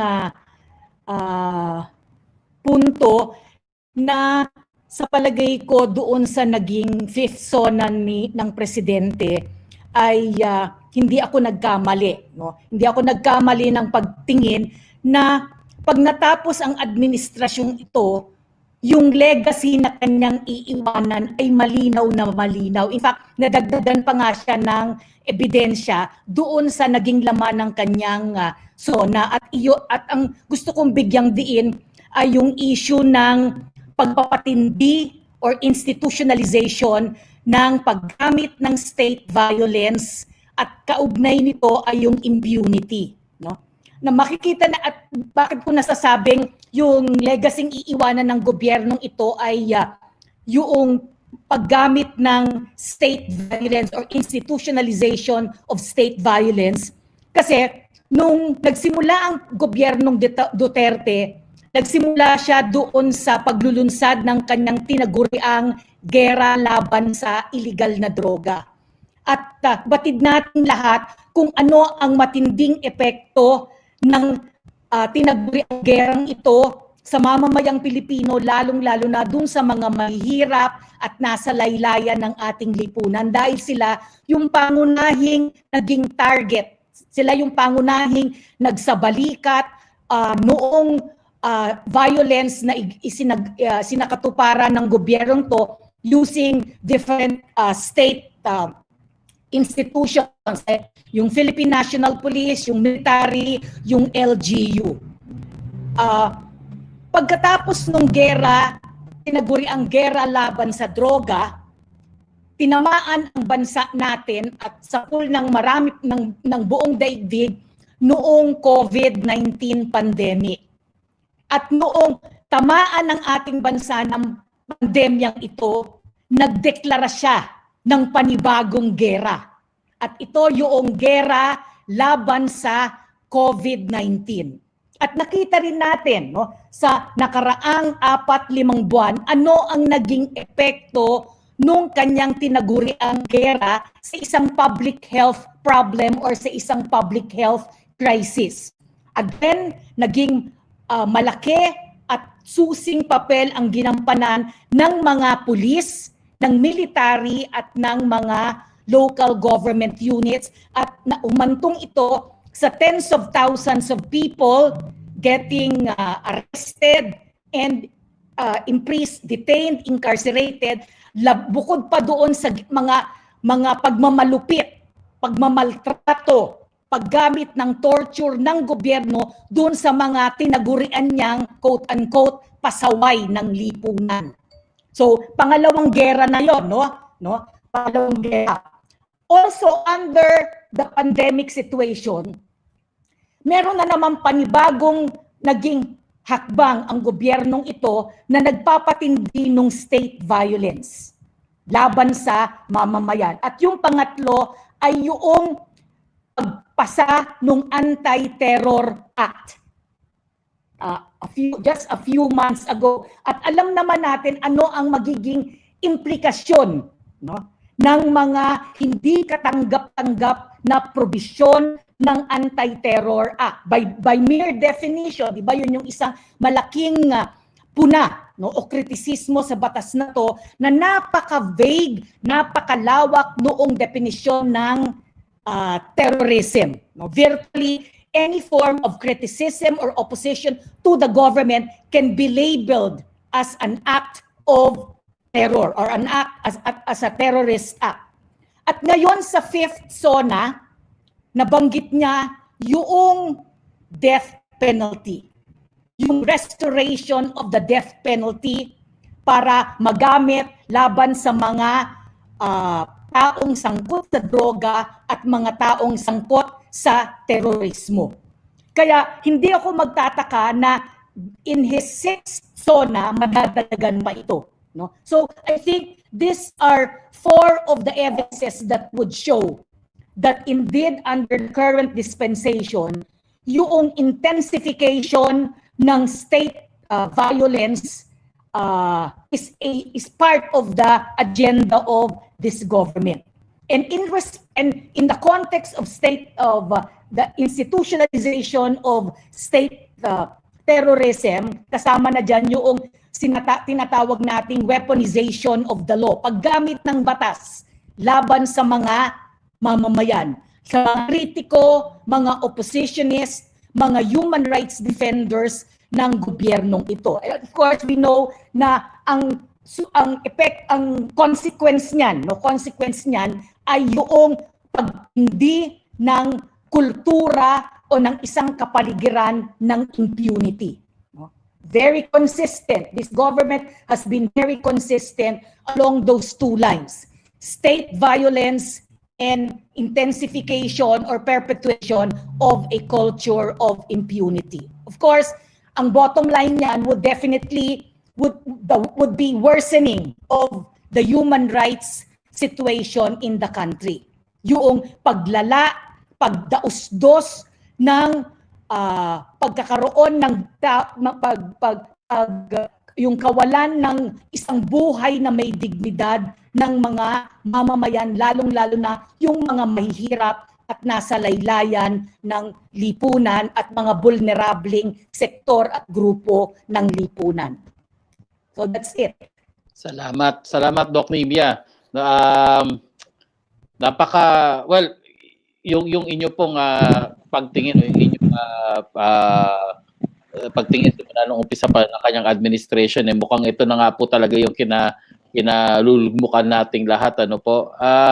Ngayon naman po ay ibibigay naman natin ang mikropono isang tao na nagre-represent sa pinakapaboritong independent commission ng ating presidente, si Attorney Jackie. Nasa inyo na po ang mikropono.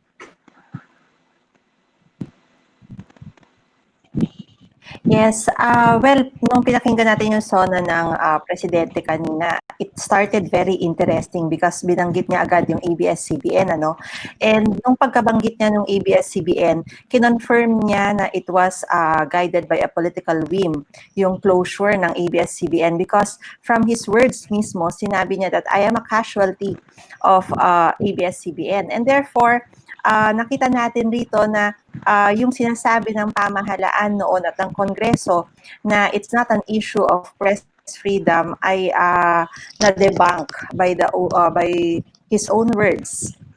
And then, pag tinignan na natin yung body nung buong SONA, ang dami kong contradictions na na-note at saka mga ironies.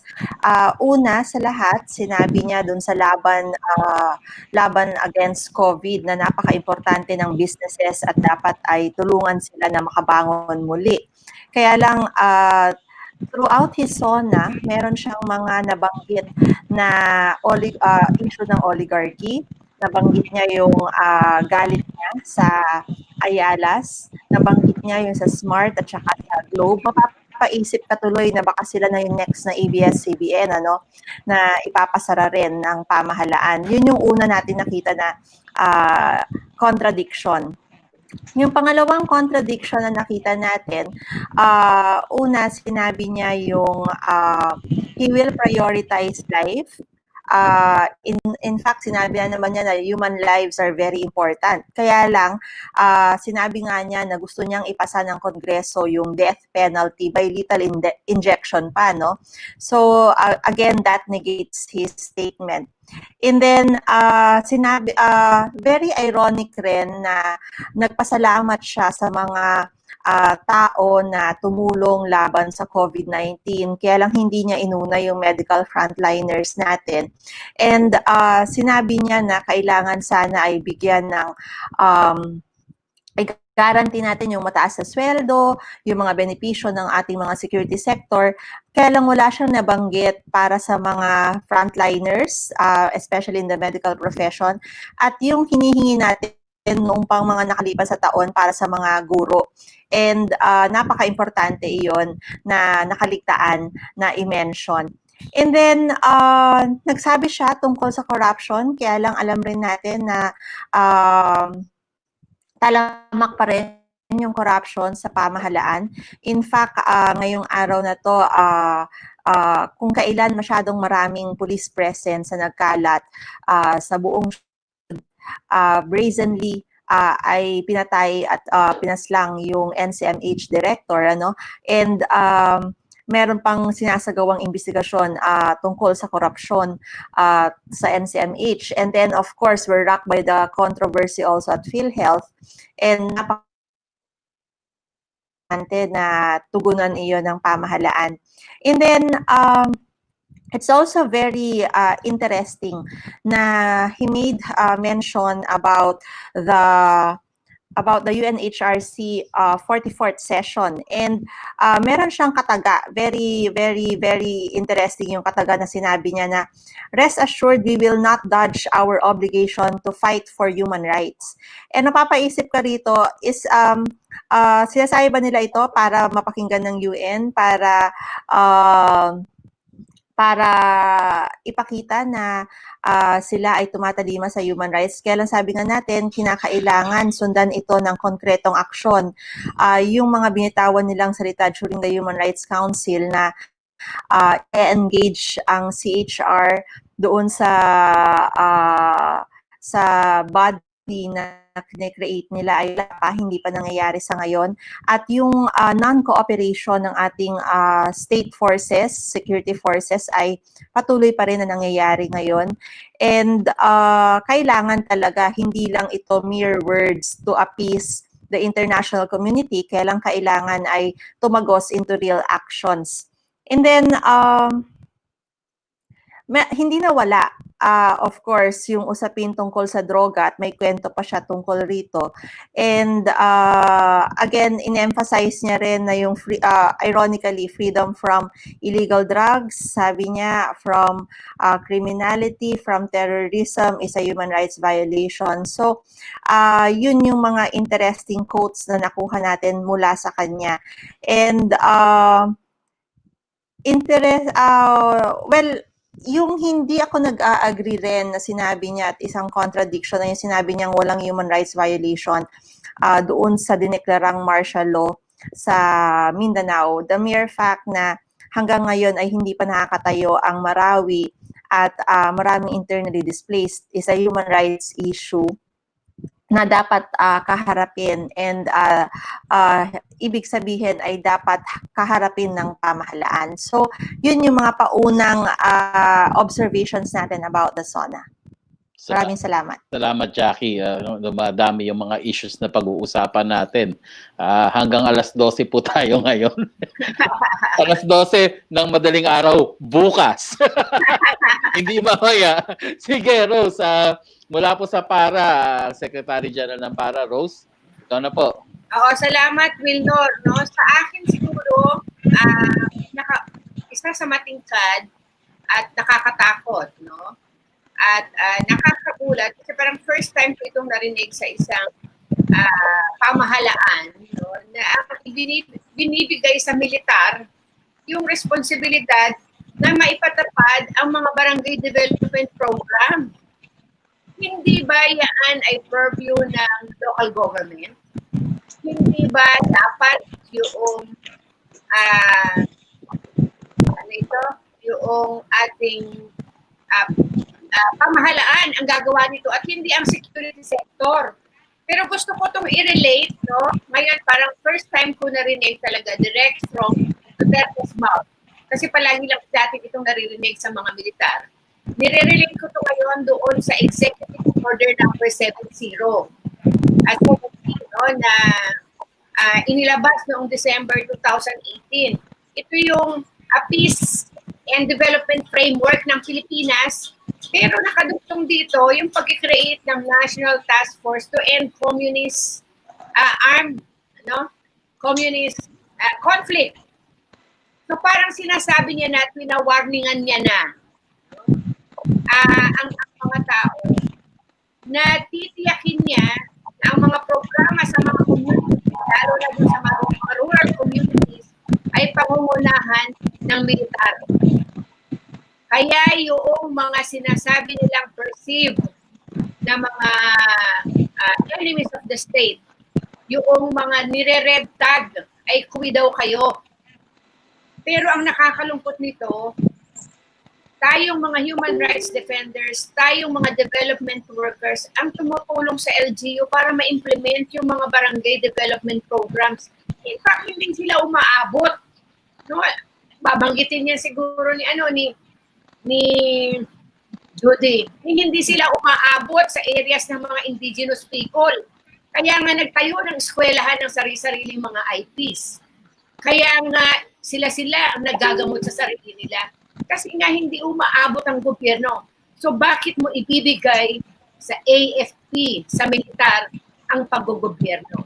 Sa tingin ko, ito ay may kinalaman na dun sa Terrorism Act, Executive Order number 70, at dapat ay maging mapagbantay tayo at may assert natin yung rights-based governance, hindi militarized governance. Salamat po. Salamat, Rose. So, ayan po, no? So, meron pa tayo. So, ang issues natin nagmumula sa barangay hanggang international, no? So, kanina pa marami nagtatanong, unahin na natin muna itong issue na to, no? Para to get it off our backs. Yung issue sa China. So, alam naman natin na minsan napapansin natin pati mga pro Duterte, minsan diyan tayo nagkakaintindihan na parang sandali lang, hindi sa kanilang mainit na mainit yung tanong na dinedire kay Kawalden. Yung sinasabi ni Duterte na siya ay inutil dito, baka yung iba may magagawa. Ano po ba talaga ang magagawa natin diyan sa issue ng West Philippine Sea? Bukod sa nabanggit na kanina ni Jean, meron ba tayong mas practical na steps ng gobyerno instead of just giving up? Tayo na yan. Wala na tayong magagawa diyan. Kawalden, nakamute po ata kayo.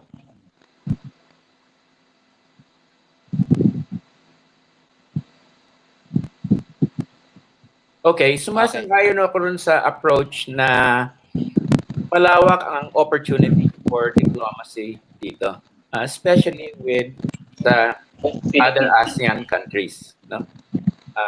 Yung sinabi na nga ni Justice Carpio and others, yung getting together to map out yung mga interlapping of yung exclusive economic zones, okay? Yung joint patrols, and yung if we can get ASEAN to work together, led by Vietnam and the Philippines, then this will pose a very strong legal and moral challenge to China. Kasi ang problema ng China is that it's seen as a sea grabber. No? At talagang yung image ng China has been really has gone down because of yung actions niya sa West Philippine Sea. So if we yung leverage kasi natin and with ASEAN is we have the moral high ground on this issue. No? So let's work on that through diplomatic means, coming together, led by ASEAN, led by the Philippines and Vietnam. And eventually talaga, yung moral authority can be just as strong as military power, globally. No? So yun ang leverage natin dito, yung legal and moral power natin. Let's not give it up. Ang problema talaga kay Duterte is yung mentality niya na he's a bully, therefore he thinks that if there's superior power, I give up kasi hindi ko kaya yan, no? So yung mentality niya, yung bully mentality, hindi ko kaya yan, he is translating that into international relations, no? So ang sense ko lang talaga is that that malawak ang opportunities for diplomacy to work that out. And I would just caution against some other people who would be saying na bring the United States in to this process. No? Kasi many are saying we have to rely on the United States. That's not going to solve the problem. No? That's just going to be trading one superpower alliance with another, no? And relying on another superpower. I think let's go for making an independent foreign policy and having really the moral high ground. Ang gusto ko lang i-add dito is that napaka-decisive, siguro magiging turning point itong sonang ito, no? kasi alam naman natin, marami sa ating mga kababayan ang nasilaw kay Duterte over the last several years, no? But the last year, especially the last few months, have been very critical dito sa image niya. Unang-una, ito na ang incompetence in dealing with COVID-19. No? Na kitang-kitang yan eh. Yung in terms of yung mga for instance deaths, no? Sa Thailand 58, sa Laos, Vietnam, Cambodia, I think nobody died, okay? Sa Malaysia 153. It's only Indonesia that has we're second to Indonesia in terms of yung ability or in terms of casualties, in terms of infections and others. No? So, napapakita talaga yan. At pag dinaan mo rin sa yung economic stimulus to help arrest COVID-19, what do we see? Okay? Maski yung Social Amelioration Fund, hanggang ngayon, ang dami pa hindi nakakatanggap. No? I mean, yung 5 to 8,000. No? Yung government expenditure for economic stimulus is only 1/2 of that of other countries in Southeast Asia, no? Talagang kuripot, no? Mas mataas talaga yung mga yung expenditures ng Thailand, ng Indonesia and others, no? So yun una, no? In government incompetence. Pangalawa, I think nakita ng mga tao na iba talaga yung priorities ni Duterte. It's not dealing with COVID-19. It is shutting down ABS-CBN. It is passing the Anti-Terrorism Act. Okay? It is jailing Maria Ressa and yung kasama niya si De Los Santos. Okay? And makikita talaga that ito yung mga priorities niya. And no wonder, dito talaga siya nakatutok. No wonder he cannot pay attention to COVID-19. No? Yung pangatlo na I think is quite significant is that there have been more millions of Filipino youth who have become politically mature over the last 4 years. No? At nakikita na natin na youth is naturally a questioning force. And they're questioning why have their parents been hypnotized by this crazy guy who's a homicidal sociopath. And nakikita na natin yung mga rebellions all around us, people are, yung mga youth natin, yung sinabi nung anak ni Defensor na she's supporting the ABS-CBN workers, no? At saka yung sinabi yung anak ni J. Noel Lacson Noel, no? Na his mother is a fascist, no? Sa tingin ko hindi isolated for supporting the closure of ABS-CBN. Sa tingin ko hindi isolated yan, but that is already a brewing generational rebellion, no?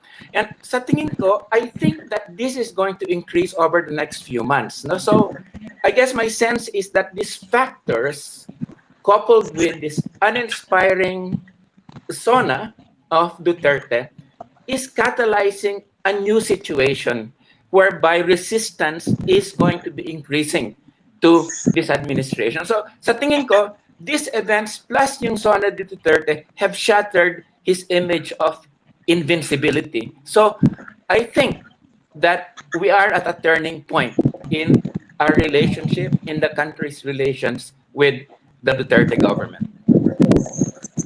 Salamat po, Waldo. Siguro, si Judy gusto na sumagot kasi dito mukhang ang trend natin ngayon pag-usapan natin itong malinaw na sinabi ni Kawalde, no, na itong pandemic, itong COVID na to ay nag-o-open ng floodgates para mas maging mapag-isip ang mga Pilipino. Judy. Oo, siguro dagdag sa description ni Walden doon sa SONA, sabi niya doon sa just now yung uninspiring, dagdag doon yung non-responsive. Kasi sabi nga natin lahat, COVID yung yung main na hinihintay ng mga tao. COVID bilang isang pandemya, so anong gagawin na medical at ano ang gagawin mong tulong sa mga mamamayan na hard, na very, na tinamaan ng husto ng mga polisiyang pang-lockdown. Ang DILAC ay nag-facilitate ng State of the Nation ng mga katutubong kababaihan nung Sabado. At kung nakakinig kayo doon sa kanilang mga pahayag, yung sinasabi ni Kawalden din na nag-iiba na yung relationship ng mga tao doon sa presidente ito. Kasi nung first SONA, very hopeful ang mga katutubong kababaihan na pagbabago, lalo na yung mga Mindanao, syempre, di ba? Oh, malapit. Pero iba na ang tono nitong nakaraang State of the Nation na mga pahayag ng mga katutubong kababaihan. Kahit ang dulo nila ay ang panawagan namin sa mahal na Pangulo. Kahit ganun yung mahal na Pangulo, alam mong bagot na at hirap na sila. At kaya nilang idugtong yung issue ng karahasan ng anti-terror law sa kanilang nararanasan. So kunyari, edukasyon. Isa yun sa laging sinasabi, mataas legacy ng gobyerno. Yung kanina binanggit din yun, yung tertiary education. Ang sabi nga ng mga katutubong kababaihan, hindi nga kami makaalpas dun sa sa elementary dahil walang hindi usapan ngayon ng connection. Walang eskwela, walang infrastructure doon, walang teacher na pumupunta doon. Swerte kung merong isa sa isang buwan. So paano natin pag-uusapan ng connection, ang blended learning? Hindi talaga sila makarelate sa mga sinasabi ng DepEd at ng pamahalaang Duterte sa usapin ng edukasyon. Yung health centers, sabi kanina sa GIDA areas, sana no, pero noon pa yan binabanggit din. Ang malaking issue ngayon ay kung hindi sila nasi-census, paano malalaman kung saan sila at paano maihahatid doon ang barangay health centers? Wala pang formal at opisyal na census na nagpapakita kung ilan at nasaan ang mga katutubo. So pag pinag-usapan ng ang magdadala kami ng health center, saan? Di mo nga alam kung nasan sila eh. So malaki pa rin ang invisibility ng mga katutubo na siyang nagiging dahilan ng exclusion at marginalization ng mga katutubong lalo tigit ng mga kababaihan. So, itong binabanggit ni Joseph na plant na alpas. At saka yung kanina sinabi naman talaga niya, investments, we welcome investments. Merong Department Agriculture and NCIP or National Commission on Indigenous Peoples na Joint Special Order number 1 na sinay na noong June 2020 na sinasabi maghigpit ang ating pag-uugnayan para mapabilis ang mga food production sa loob ng ancestral domains. So malaki na naman itong hamon at banta sa mga lupaing ninuno. At pangalawa dyan ay ang deklarasyon din ng Department of Environment and Natural Resources na ang pagmimina ang isang magiging mag-boost ng ating ekonomiya. At nung isang araw lamang sinabi ni DNR Secretary Simatu na yung mga dineklara ng dating Secretary Gina Lopez na sinuspinde at nire-recommend for termination of contracts, babawiin niya ito lahat at bubuksan muli at magpapatuloy dahil nga sa pangangailangan daw ng ating ekonomiya.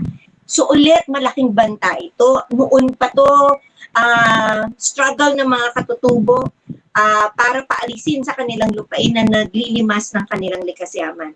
Tapos doon sa SONA ng mga katutubong kababaihan, malinaw na kami na naman ang tatamaan ng anti-terror law na ito. Dahil patuloy kaming nakikipaglaban para sa aming lupain ninuno, sasabihin kami ay terorista. So yung binabanggit kanina ni Ma'am Nimia na karahasan ng Duterte administration, ramdam na ramdam ito at itong dineklara na ng mga katutubong kababaihan. Kaya talaga, itong nakaraang SONA, yung kaninang SONA lamang ay nagpapalinaw na sa mga 2 taon na siya ay nakaupo, mas matinding karahasan ang mararanasan ng mga katutubong kababaihan. Salamat, Judy. No? Bago tayo tumungo kay Virgin, no, sa usaping COVID, lumabas yung laki ng problema ng gobyerno, pero at the same time, no, yung mga buwitre na nag-aantay, tulad nga ng na-mention ni Judy, no, to put a fine point at it, talagang ginagamit yung COVID para lalo makapang-abuso, hindi lang sa karapatang pantao, pati sa environment, no?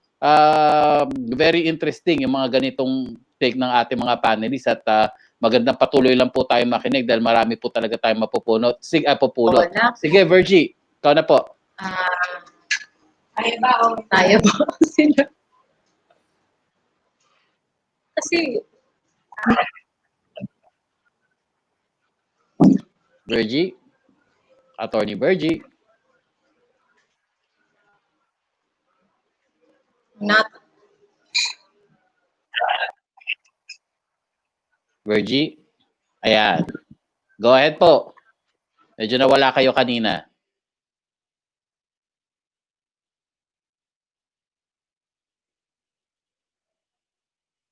Sige, habang inaantay natin si Virgie, baka gustong magdagdag ni Doc Nimia from para po.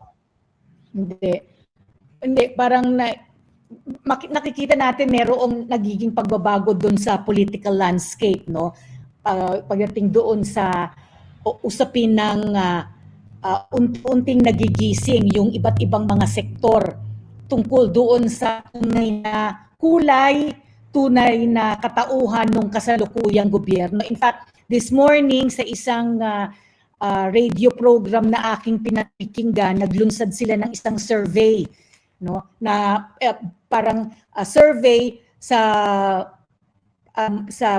madlang mamamayan kung ano ba ang tingin nila doon sa naging performance ng kasalukuyang gobyerno nitong nakaraang taon. Siguro yung pagtingin sa COVID-19 at siguro hindi rin naman ma-surprise na mas lumamang yung galit, no? Kasi meron 3 choices yung tao eh. Galit, tapos yung masaya, satisfied, at yung pangatlo ay neutral, walang masyadong parang so-so, ganun ang kategorya. Pero ang nangibabaw ay yung galit, no? Galit na hindi natutuwa ang mamamayan doon sa naging performance ng kasalukuyang gobyerno. Palagay ko lalong-lalo na doon sa kanyang naging handling, no, sa COVID-19 pandemic, which brings me to a very important point na palagay ko talagang kailangan seryosohin at bigyan ng sapat na pansin, at yun yung ano ba yung task ahead, no? Task ahead sa hanay ng mga progresibong kilusan, sa hanay ng mga human rights defenders, sa hanay ng mga people's organizations, manggagawa, magsasaka, at palagay ko babalik tayo dun sa basics, no? If we really want to maximize the current conditions, no, in terms of how people feel, no, regarding the government, andun talaga yung kailangan seryosohin natin, no? Yung gawaing edukasyon, impormasyon, at organisasyon. In other words, balik tayo doon sa hindi pa pwede kasing hindi pwedeng kung kani-kanino lang natin to pinauubaya. Mukhang talagang ang bawat human rights organizations, people's organization, will really have to go to the basic activities that we have been doing in the past, and that will include education work, awareness raising, organizing work. And hindi lang yan simple, no? Kasi we will have to be very, I think this has been repeatedly emphasized in the past. We will really have to be very creative in our methods, in our strategies, in our approaches. Kasi iba na yung ating audience sa kasalukuyan. Iba na mag-isip ang mga ang millennials, iba ang mag-isip yung Generation Z, no? And we will have to be able to capture those differences, those the uniqueness of the current youth, students, at iba pang mga basic sectors.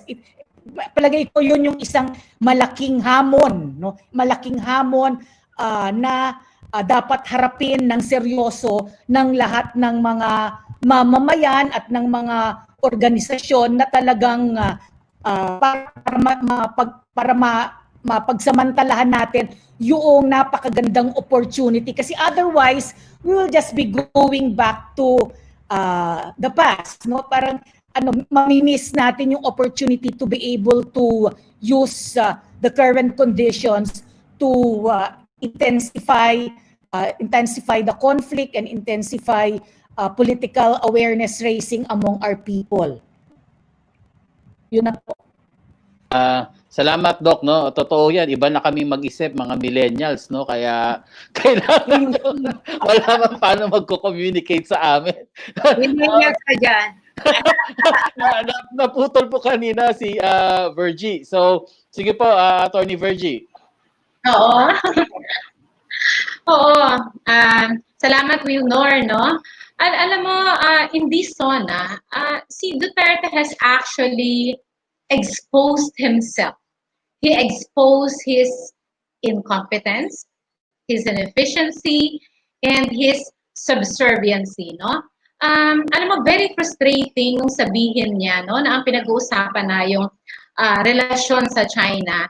Ang sabi niya, ano magagawa ko? Meron silang armas, wala tayong armas. Very frustrating kasi para bang our sovereignty, the measure of our sovereignty is simply based on arms. Diba? Hindi naman ganoon. I mean, regardless of the territory, the size of the territory, the size of the people, diba? At hindi usapin ng armas, every nation is sovereign. Ako, diba? Kaya ako sinasabing, in-expose niya yung sarili niya. I mean, we all know that sovereignty resides in the people. No? At hindi sa dami ng armas na kaya.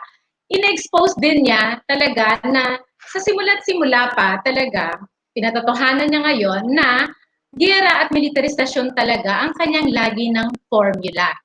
Diba? Formula niya ito sa kanyang giyera sa droga na nag-claim, no, ng maraming buhay.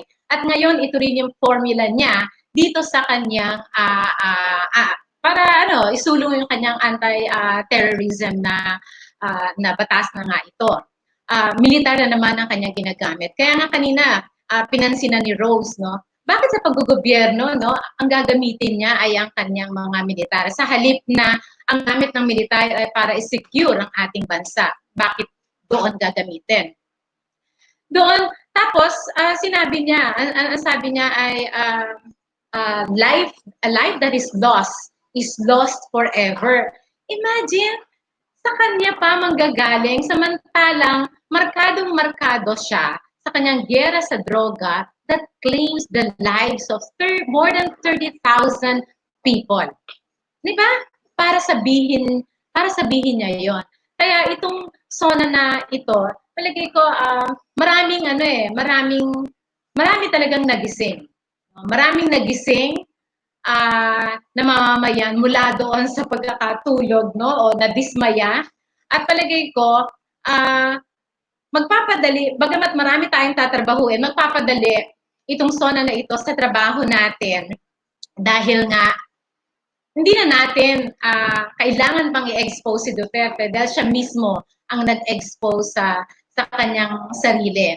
So, kaya nakakalungkot kasi nakakalungkot dahil sa harap ng mamamayang Pilipino na habang ang kahit na ibang bansa ay nanonood, itong presidente, sasabihin niya na para bang ang bansa natin ay mas mahina, no, kaysa sa China, no, at mas mahina kaysa sa iba sa simpleng dahilan na wala tayong armas. I mean, we are weak not because we do not have arms. We are weak because we are subservient to foreign. We are weak because we do not have our own industry. We are weak because we are dependent on exports. Yun ang nagpapahina sa bansa natin, hindi yung dahil sa wala tayong armas. Yet, itong si Duterte, ang sukatan lang niya ng soberanya ay yun lang, armas. No? Yun, magandang, marami tayong doon, no? Pwedeng makuha kaagad doon sa kanyang napakasimpleng statement. Salamat, Virgin. Thank you, Wilnor. Salamat. Saka yung weakness, no? We're not just looking at a tired man. We're also looking at a weak man. Dahil yun ang nakita natin, hindi lang simula day one ng kanyang pagiging presidente. Pero itong SONA na to, no? Na napakahina nitong presidente na to. Hindi lamang dahil sa kanyang subservience sa China, pero in the way he deals with things, especially dito sa pandemic. Sige po, Joseph. Salamat, Wilnor. Tutuloy ko lang yung pag-uusap tungkol sa yung pag-expose ng weaknesses, Parang doon sa dalawa pang issue, policy issue na pwede tayo magpalalim ng konti. Health tsaka yung economic recovery. Ano yung gravity ng sitwasyon o krisis na kinakaharap? Ano yung response? Pero sa gitna nun, ano yung postura o yung rhetoric ng pamahalaan, Sa health, halimbawa, sa health, napakatindi ng health crisis, di ba? It's a public health emergency. Ano ang response? Malasakit centers. Na ikinabit pa yung pangalan ni Bongo. Parang ang sinasabi ba niya dito, ang public health natin ngayon ay naka-hinge sa mga malasakit centers na ito, na kailangan nating, na ito ay dahil sa malasakit ng mga politicians kagaya ni Bongo, Parang ganon yung sinasabi niya. Ang assessment ng public health situation sa Pilipinas ay yung physical infrastructure na lang, Meron lang tayong mahigit sa 1,000 hospital sa buong Pilipinas para pagsilbihan ang ilan na ba populasyon natin, 100 million population. Yung problema ng private at public, na kung saan ang mga mamamayan mismo, mga 60% ng health needs ay out of pocket ng mga mamamayan. Na napapakita dito yung tinatawag ng isang pag-aaral na medical impoverishment, kung saan yung pag wala kang pera, asahan mo na mamamatay ka na lang kasi hindi mo kayang sustentuhan yung mga pangkalusugang pangangailangan. Tapos sa question of recovery, binanggit niya yung create, yung corporate recovery and tax incentive for enterprises. Dito gusto kong i-highlight yung yung postura, Ang postura dito na ito daw supposedly stimulus package na to, incentives for corporations, ay itinutulak sa ngalan ng micro, small, and medium enterprises para daw, kasi ang reality sa Pilipinas, 99% ata ng ating enterprises ay MSMEs. So sa ngalan nila, isusulong daw itong create. Pero kung titignan natin yung programa, may dalawang main goal siya, Tax incentive siya as a stimulus and also as a means to spur economic growth. So ang tanong dito, ito bang incentives na to ay talagang para sa MSMEs o mako-corner to o makokopo ito ng mga malalaking korporasyon? Ang isang argumento nga dito ay kung magbigay ka ba ng incentive sa korporasyon, ito ba ay mag-i-increase ng capacity niya para i-sustain at mag-create ng mga bagong trabaho para mas mag-redound yung benefit ng incentive na to sa mga manggagawa, Ang maraming pag-aaral na nagsasabi na hindi automatic 'yon, Kahit bigyan mo ng napakalaking incentive lalo na ang mga malalaking korporasyon, hindi siya garantiya na ang mga benefits ay magre-redound. So tama 'yun, nag-agree ako kay Attorney Virgie na hubaran si Duterte sa SONA na to, At ngayon hindi na siya pwedeng magtago dun sa ganitong mga postura na siya ay para sa interes ng maliliit. Parang na-expose na, lalo na sa binabanggit ni Walden na sa millennials, kitang-kita ng mga millennials na hindi ito totoo. Ang challenge siguro sa atin at dito ako mag-e-end, kung paano natin i-continue itong pag-expose itong incompetence na to para mag-mobilize nga at mag-spark nung binabanggit na resistance. Salamat, Joseph. At nabanggit nyo na naman kami mga millennials, Talagang ito talagang SONA totoo ang gumigising sa amin. No, hindi totoo, with kidding aside, no. Maganda ko sa mga nakikinig at nanonood sa atin na makita nila yung views, yung lente na ginagamit natin eh. At hindi po imbento yung lente. Yung lente na ginagamit po namin, yung lente na ginagamit namin pag kami ay nasa kalsada. No, ito po mga panelists natin, no, hindi po to nasa loob ng mga opisina nila since even before Duterte came in po, no. Ito po yung mga taong nasa kalsada, nasa mga communities, ito po yung umaabot sa iba't ibang lugar sa Pilipinas at nakikita kung anong sitwasyon on the ground. Baka may gusto pong idagdag si Jackie ng CHR, no?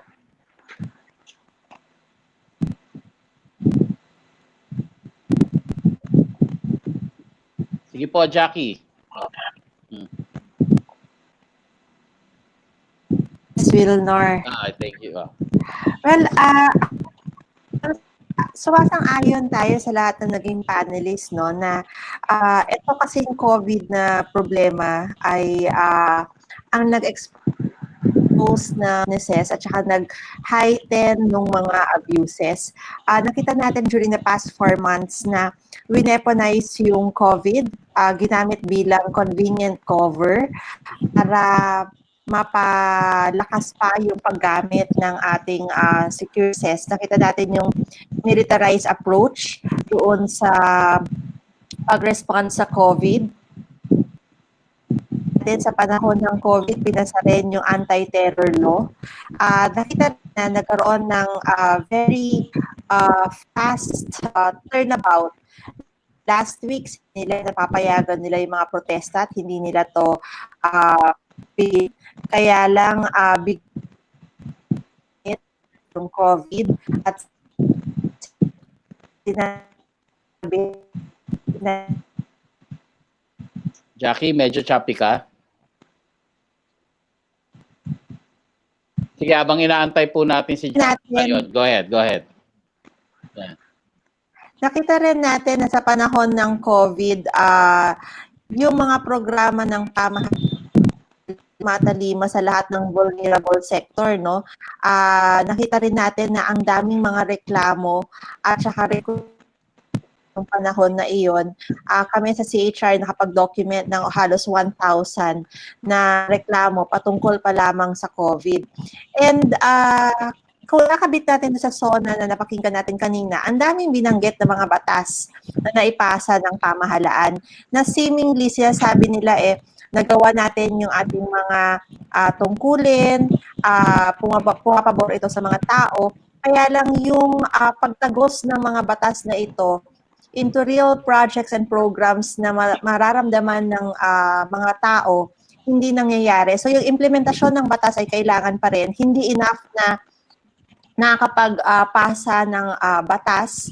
For example, minention kanina yung Universal Health Act, kaya lang kung sa COVID pa lamang, hindi naman nabibigyan ng totoong access to medical services and goods yung mga tao, walang saysay iyon. And pag Free Education Act, kaya lang kita naman natin na sa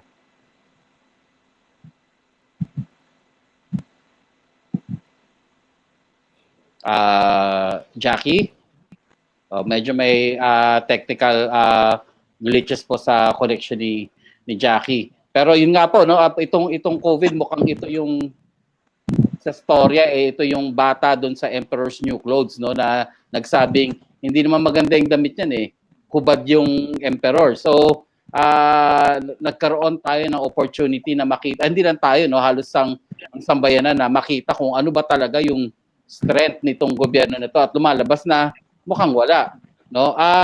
Tayo po medyo bitin na sa oras. Sayang, napakarami pang pwedeng. Sige po, Virgie, sige. Sige po. Okay. Wilnor, last na lang, no? Kasi hindi ko lang to, ayoko mapalampas, no? Ayoko mapalampas nang hindi ko mababanggit na yung ultimo, no, ng militarisasyon ni Duterte ay yung martial law sa Marawi. At very frustrating, no, na para sabihin ni Duterte that Marawi ended, that martial law ended in Marawi without abuses. Diba? Malaking kasinungalingan yan. Diba? At yung mga taga Marawi mismo makakapagsabi niyan, Marawi is the center of Muslim culture and education. Diba? Pulbos ang mga bahay. Nawala ng tirahan ang napakaraming Muslim. Diba? Hindi pa sila nakakabalik. Hanggang ngayon, hindi pa nare-rehabilitate ang Marawi sa kabila ng napakaraming donasyon na pera na nanggaling sa ibang bansa. Ang sabi ni Duterte, di ba, para sabihin niya ngayon na it ended without abuses, ang sabi niya, mayaman na yung mga Muslim, mayaman na yung mga taga Marawi, kaya hindi ko na ibibigay sa kanila yung pondo, di ba, na ibinigay. Kaya ito makikita kaagad, no? Dito kita kaagad yung kung paano ginagamit ni Duterte yung militarisasyon o yung militar. No? Tapos, ayoko rin palampasin dahil one of the result of this government's incompetence in addressing this pandemic is the unemployment. Napakadami ang nawala ng trabaho at patuloy na nawawala ng trabaho hanggang ngayon. Wala. Hindi sinagot ni Duterte sa SONA ni hindi niya binanggit. No, ang binanggit niya lang yung ayuda na ibinigay na one time lang. Pero, 'di ba? Ano ang sinagot niya dito sa unemployment? Pinagmamalaki niya yung infrastructure. 'Di ba? Yung infrastructure daw will create job. But infrastructure is just temporary. 'Di ba? Pag natapos gawin ang mga kalye, tapos na. 'Di ba? And will that even serve the interest of the lowly workers? Diba? Hindi. Kaya ito, kaya Wilner, inihabol ko kasi napakahalaga itong bagay na ito, yung issue ng mga manggagawa, yung issue ng unemployment, at yung issue ng mga kapatid nating Muslim sa Marawi. Again, palagay ko, itong, naniniwala ako na itong SONA na ito ay lalong hindi lang nag-expose kay Duterte sa kanyang walang kakayanan, sa kanyang kahinaan at pagiging palaasa sa dayuhan, kung hindi lalong nagpalubog sa kanya. Maraming salamat, Wilnor, sa pahabol kong yun. Salamat din. At actually, napaka-importante na pag-usapan dahil sinabi mo nga yung issue din ng kawalan ng trabaho. Dito sa COVID, dun sa kanyang SONA kanina, na-mention naman ng lahat ng speaker sa walang grand plan. No, wala talagang plano para doon. Hindi lang, nagsasabi siya may stimulus package pero walang plano, walang grand plan kung paano tayo lalagpas sa COVID. No? Na may mention niya every now and then yung COVID at mukhang hindi rin siya kumbinsido pa rin na COVID ang number one problem. No? Sabi nga niya nung ilang araw lang, perhaps COVID is the number one problem. Mukhang hanggang dito sa kanyang SONA, sa kanyang speech, hindi siya naniniwala na COVID ang problema dahil nagkaroon lang siya ng energy o ng fervor nung drugs na naman ang usapan at death penalty. Tayo po ay kinakapos sa oras. Talagang ako mismo personally ay bitin at gusto ko pa sanang marinig ang kuro-kuro ng ating mga panelists hindi lamang kasi sa China at COVID yung issue dahil andyan of course na-mention kanina ang death penalty, andyan yung walang mention o walang pagpapahalaga sa medical frontliners, no, at napakarami pang issue pero wala po tayong magagawa, medyo kapos sa oras. Pero bago tayo siguro magsara, bibigyan ko pa po ng pagkakataon na maikli lang ang ating mga panelists kung meron pa ho kayong mga huling mga mensahe o huling mga gustong sabihin sa ating mga tagapanood ngayong gabi. Unahin ko na po si Kawalden ulit. Well, nasabi na lahat ng mga kasama na talagang it was an exposure of incompetence and mukha talagang sa tingin ko magiging turning point ito. At mahirap talaga ang trabaho ni Harry Roque bukas. Sorry. Kaibigan ni Attorney Birdie. Ay, sorry. Malamang magdadala uli siya ng Dolphins. Ay, hindi pala si Harry yung nagdala ng Dolphins. Si Jean, Attorney Jean, any last messages to our viewers? okay na, maraming nasabing maganda, no? So, nagpapasalamat lang ako sa pag-imbita sa amin at sana marami kayong natutunan ngayon, mas naging insightful lang talakayan. So, maraming salamat po. Salamat, Atty. Jean. Doc Nimia, meron po tayong huling panalita. Gusto ko lang talagang bigyang diin yung nabanggit ko kanina, no? Nasa kasalukuyang sitwasyon na kinapapalooban natin, yung kumbaga yung malaking hamon at mabigat na tungkuling kinakaharap ng mga human rights defenders, people's organizations and NGOs ay yung talagang pagbibigay diin sa gawaing edukasyon, impormasyon, at pag-oorganisa sa hanay ng mamamayan. I think we really have to take this task seriously. At palagay ko kailangang maglaan tayo ng panahon para magkaroon ng kahit na sa hanay ng bawat organisasyon, maglaan ng panahon para magkaroon ng brainstorming on how we can more effectively conduct education, information, and organizing work under the current situation and faced with a new generation, new generation of youth, of students, women, children, etc. Marami pong salamat. Salamat, Doc. At nabanggit na naman kami mga new generation. Talagang ang bigat ang inaatang nyo sa amin. Joseph, your turn po. Okay, maraming salamat. Parang ang ganda nung contrast, no, nung lack of energy ni Duterte. Tas yung energy coming from the likes of Wilnor, yung youth, no. At yung binabanggit ni Walden na turning point. I think as iDEFEND, kailangan nating seryosohin itong moment na to na turning point. Baka maganda magkaroon ng isang discussion with the millennials, Rose, on their take on the SONA, no? At makita natin itong energy na to and how we can transform it to different forms of resistance, no? Yun yung tawag ng panahon. Salamat po. Salamat, Joseph. At magandang suggestion ni Joseph yun na magkaroon kami ng pag-uusap, no, sa mga millennials kung paano namin ang take namin dito sa SONA na ito. Miss Judy, ikaw na po. Oo, sineseryoso ng iDEFEND ang pag-iisip ng pagiging creative para mapaabot at makaabot ang mga pag-uusap sa iba't ibang mga sektor at iba't ibang mga komunidad. Talagang malaki lang ngayon ang challenge given that everything is, well, most are in digital platforms now. Syempre may mga offline na mga pagkilos, physical na pagkilos tulad kanina, pero kalakhan ng mga kailangan makaabot doon sa kanayunan. Yun yung malaking challenge nating lahat. Pero very uplifting ang umaga kanina, kung paano nagsama-sama, so nagkaisa. Kaya dapat ito rin yung isang hamon. Paano itutuloy ang pagkakaisang ito para talagang gusto ko alisin sa image sa isip ko yung sinasabi niyong paghubad kay Duterte. Medyo masakit sa brain. Pero yung kailangan talaga yung patuloy na pagkakaisa nating lahat para mas diretso, mas malakas, at mas mapagtagumpay natin ang pagpapahina sa diktadurya ni Duterte. So, magandang gabi sa ating lahat. Maraming salamat, Miss Judy. Attorney Virgie, ikaw ulit. Ay, naka-mute ka.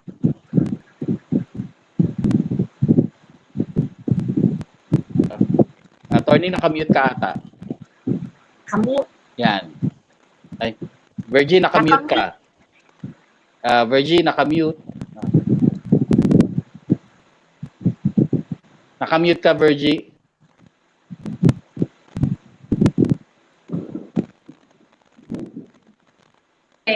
Yan. Again, mula sa kilusan sa pambansang demokrasya, naniniwala kami that this SONA has placed us in a vantage point. So we take advantage of this turning point. Naniniwala tayo na wala talaga sa kamay ng Estado ang tunay na pagbabago kung hindi nasa ating mga kamay. So, ituloy natin yung ating pagsasama-sama dahil ang tunay na pagbabago ay nasa nagkakaisang lakas natin, no? Nasa kamay. Tayo lang, no? Yung mamamayan lang ang humuhubog sa kung ano ang ating bukas at kung saan tayo pupunta. Kaya muli, isulong natin, tuloy-tuloy ang pakikibaka para sa ating patrimonya, para sa ating demokrasya, sa ating demokratikong karapatan, at para sa ating soberanya. Mabuhay po tayong lahat. Magandang gabi sa atin. Salamat, Virgie. Salamat. At of course, si Jackie, sa paboritong komisyon ng ating presidente. Oo, pasensya na at mahina yung aking internet connection kanina pa. Kaya lang nais ko lang ipabatid na yung suliranin natin noong 3 taon na ang nakalipas o 4 na taon na himukin ang mga tao at ang publiko na pag-usapan ng human rights ay nagawa na natin, nabuksan na natin yung pintuan, pinag-uusapan na ang human rights. At nasa side natin ngayon ang mga millennials, yung mga publiko, dahil nga sa mga suliranin na kinaharap natin, naiintindihan nila ngayon yung kahalagahan ng karapatang pantao. So napaka-importante na masustain natin yung sinasabi ni Ms. Jean kanina na edukasyon.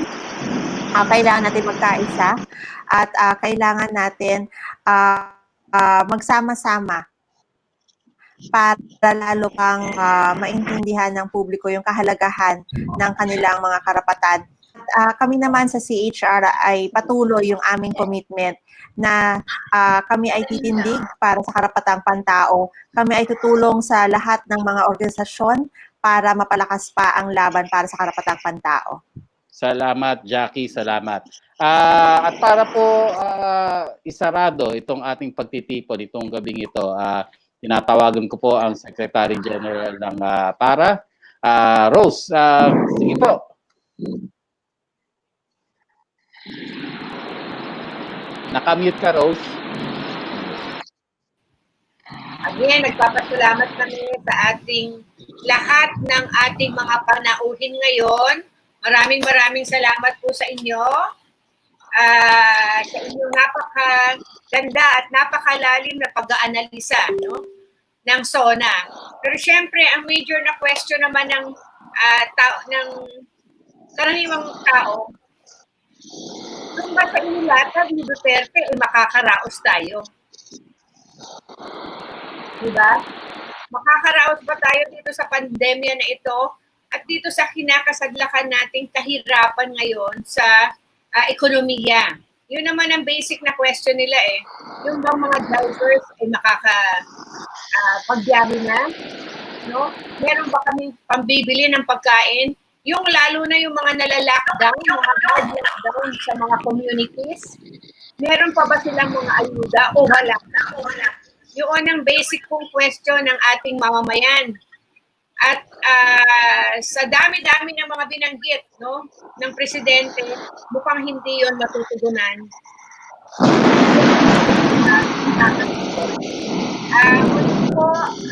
Hindi tayo titigil, no, sa pag-aaral sa usapin ng karapatang pantao at sa kalagayan ng buong Pilipinas.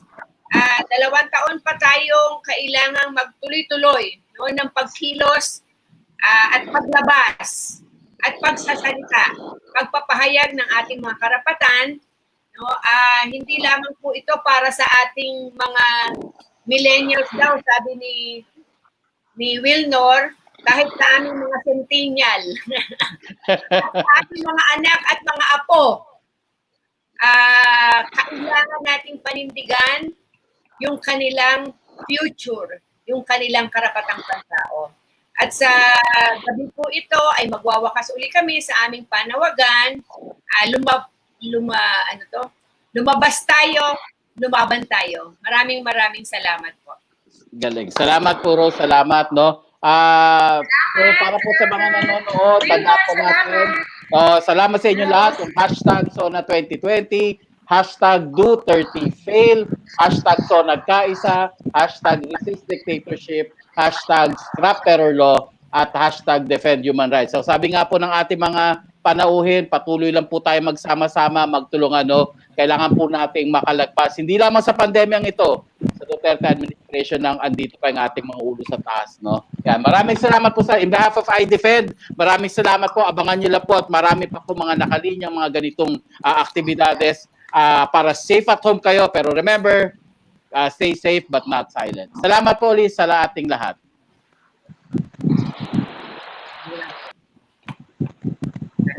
Sorry. Ayaw lumabas ang aking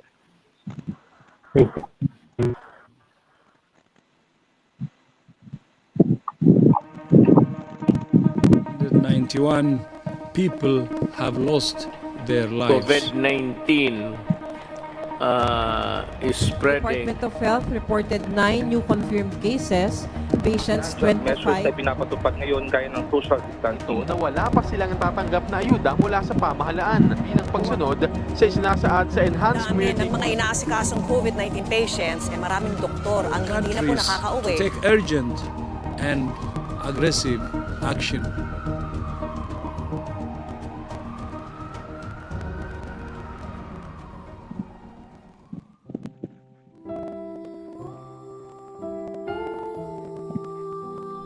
Lumabas tayo.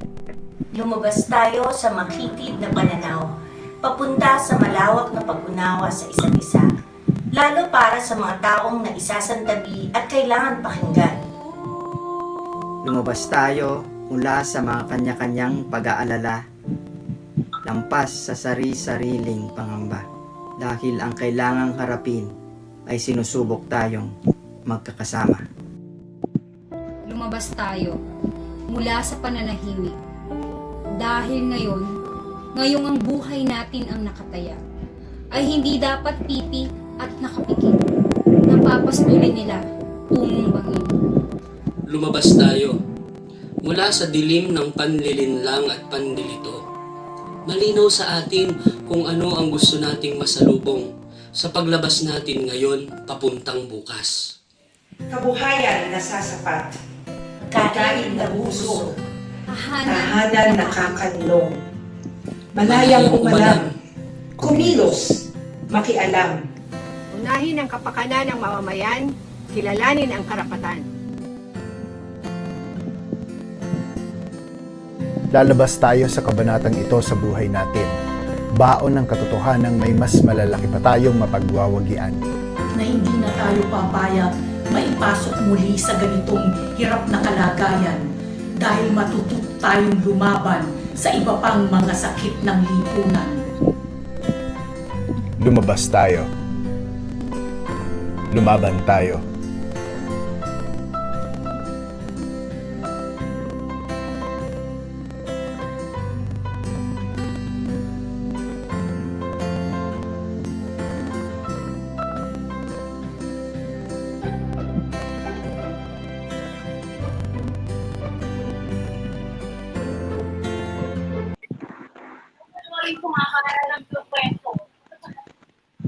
Maraming salamat po ulit. Joseph, at saka Okay. alam ko na kung paano ako magpapadala sa inyo ng token.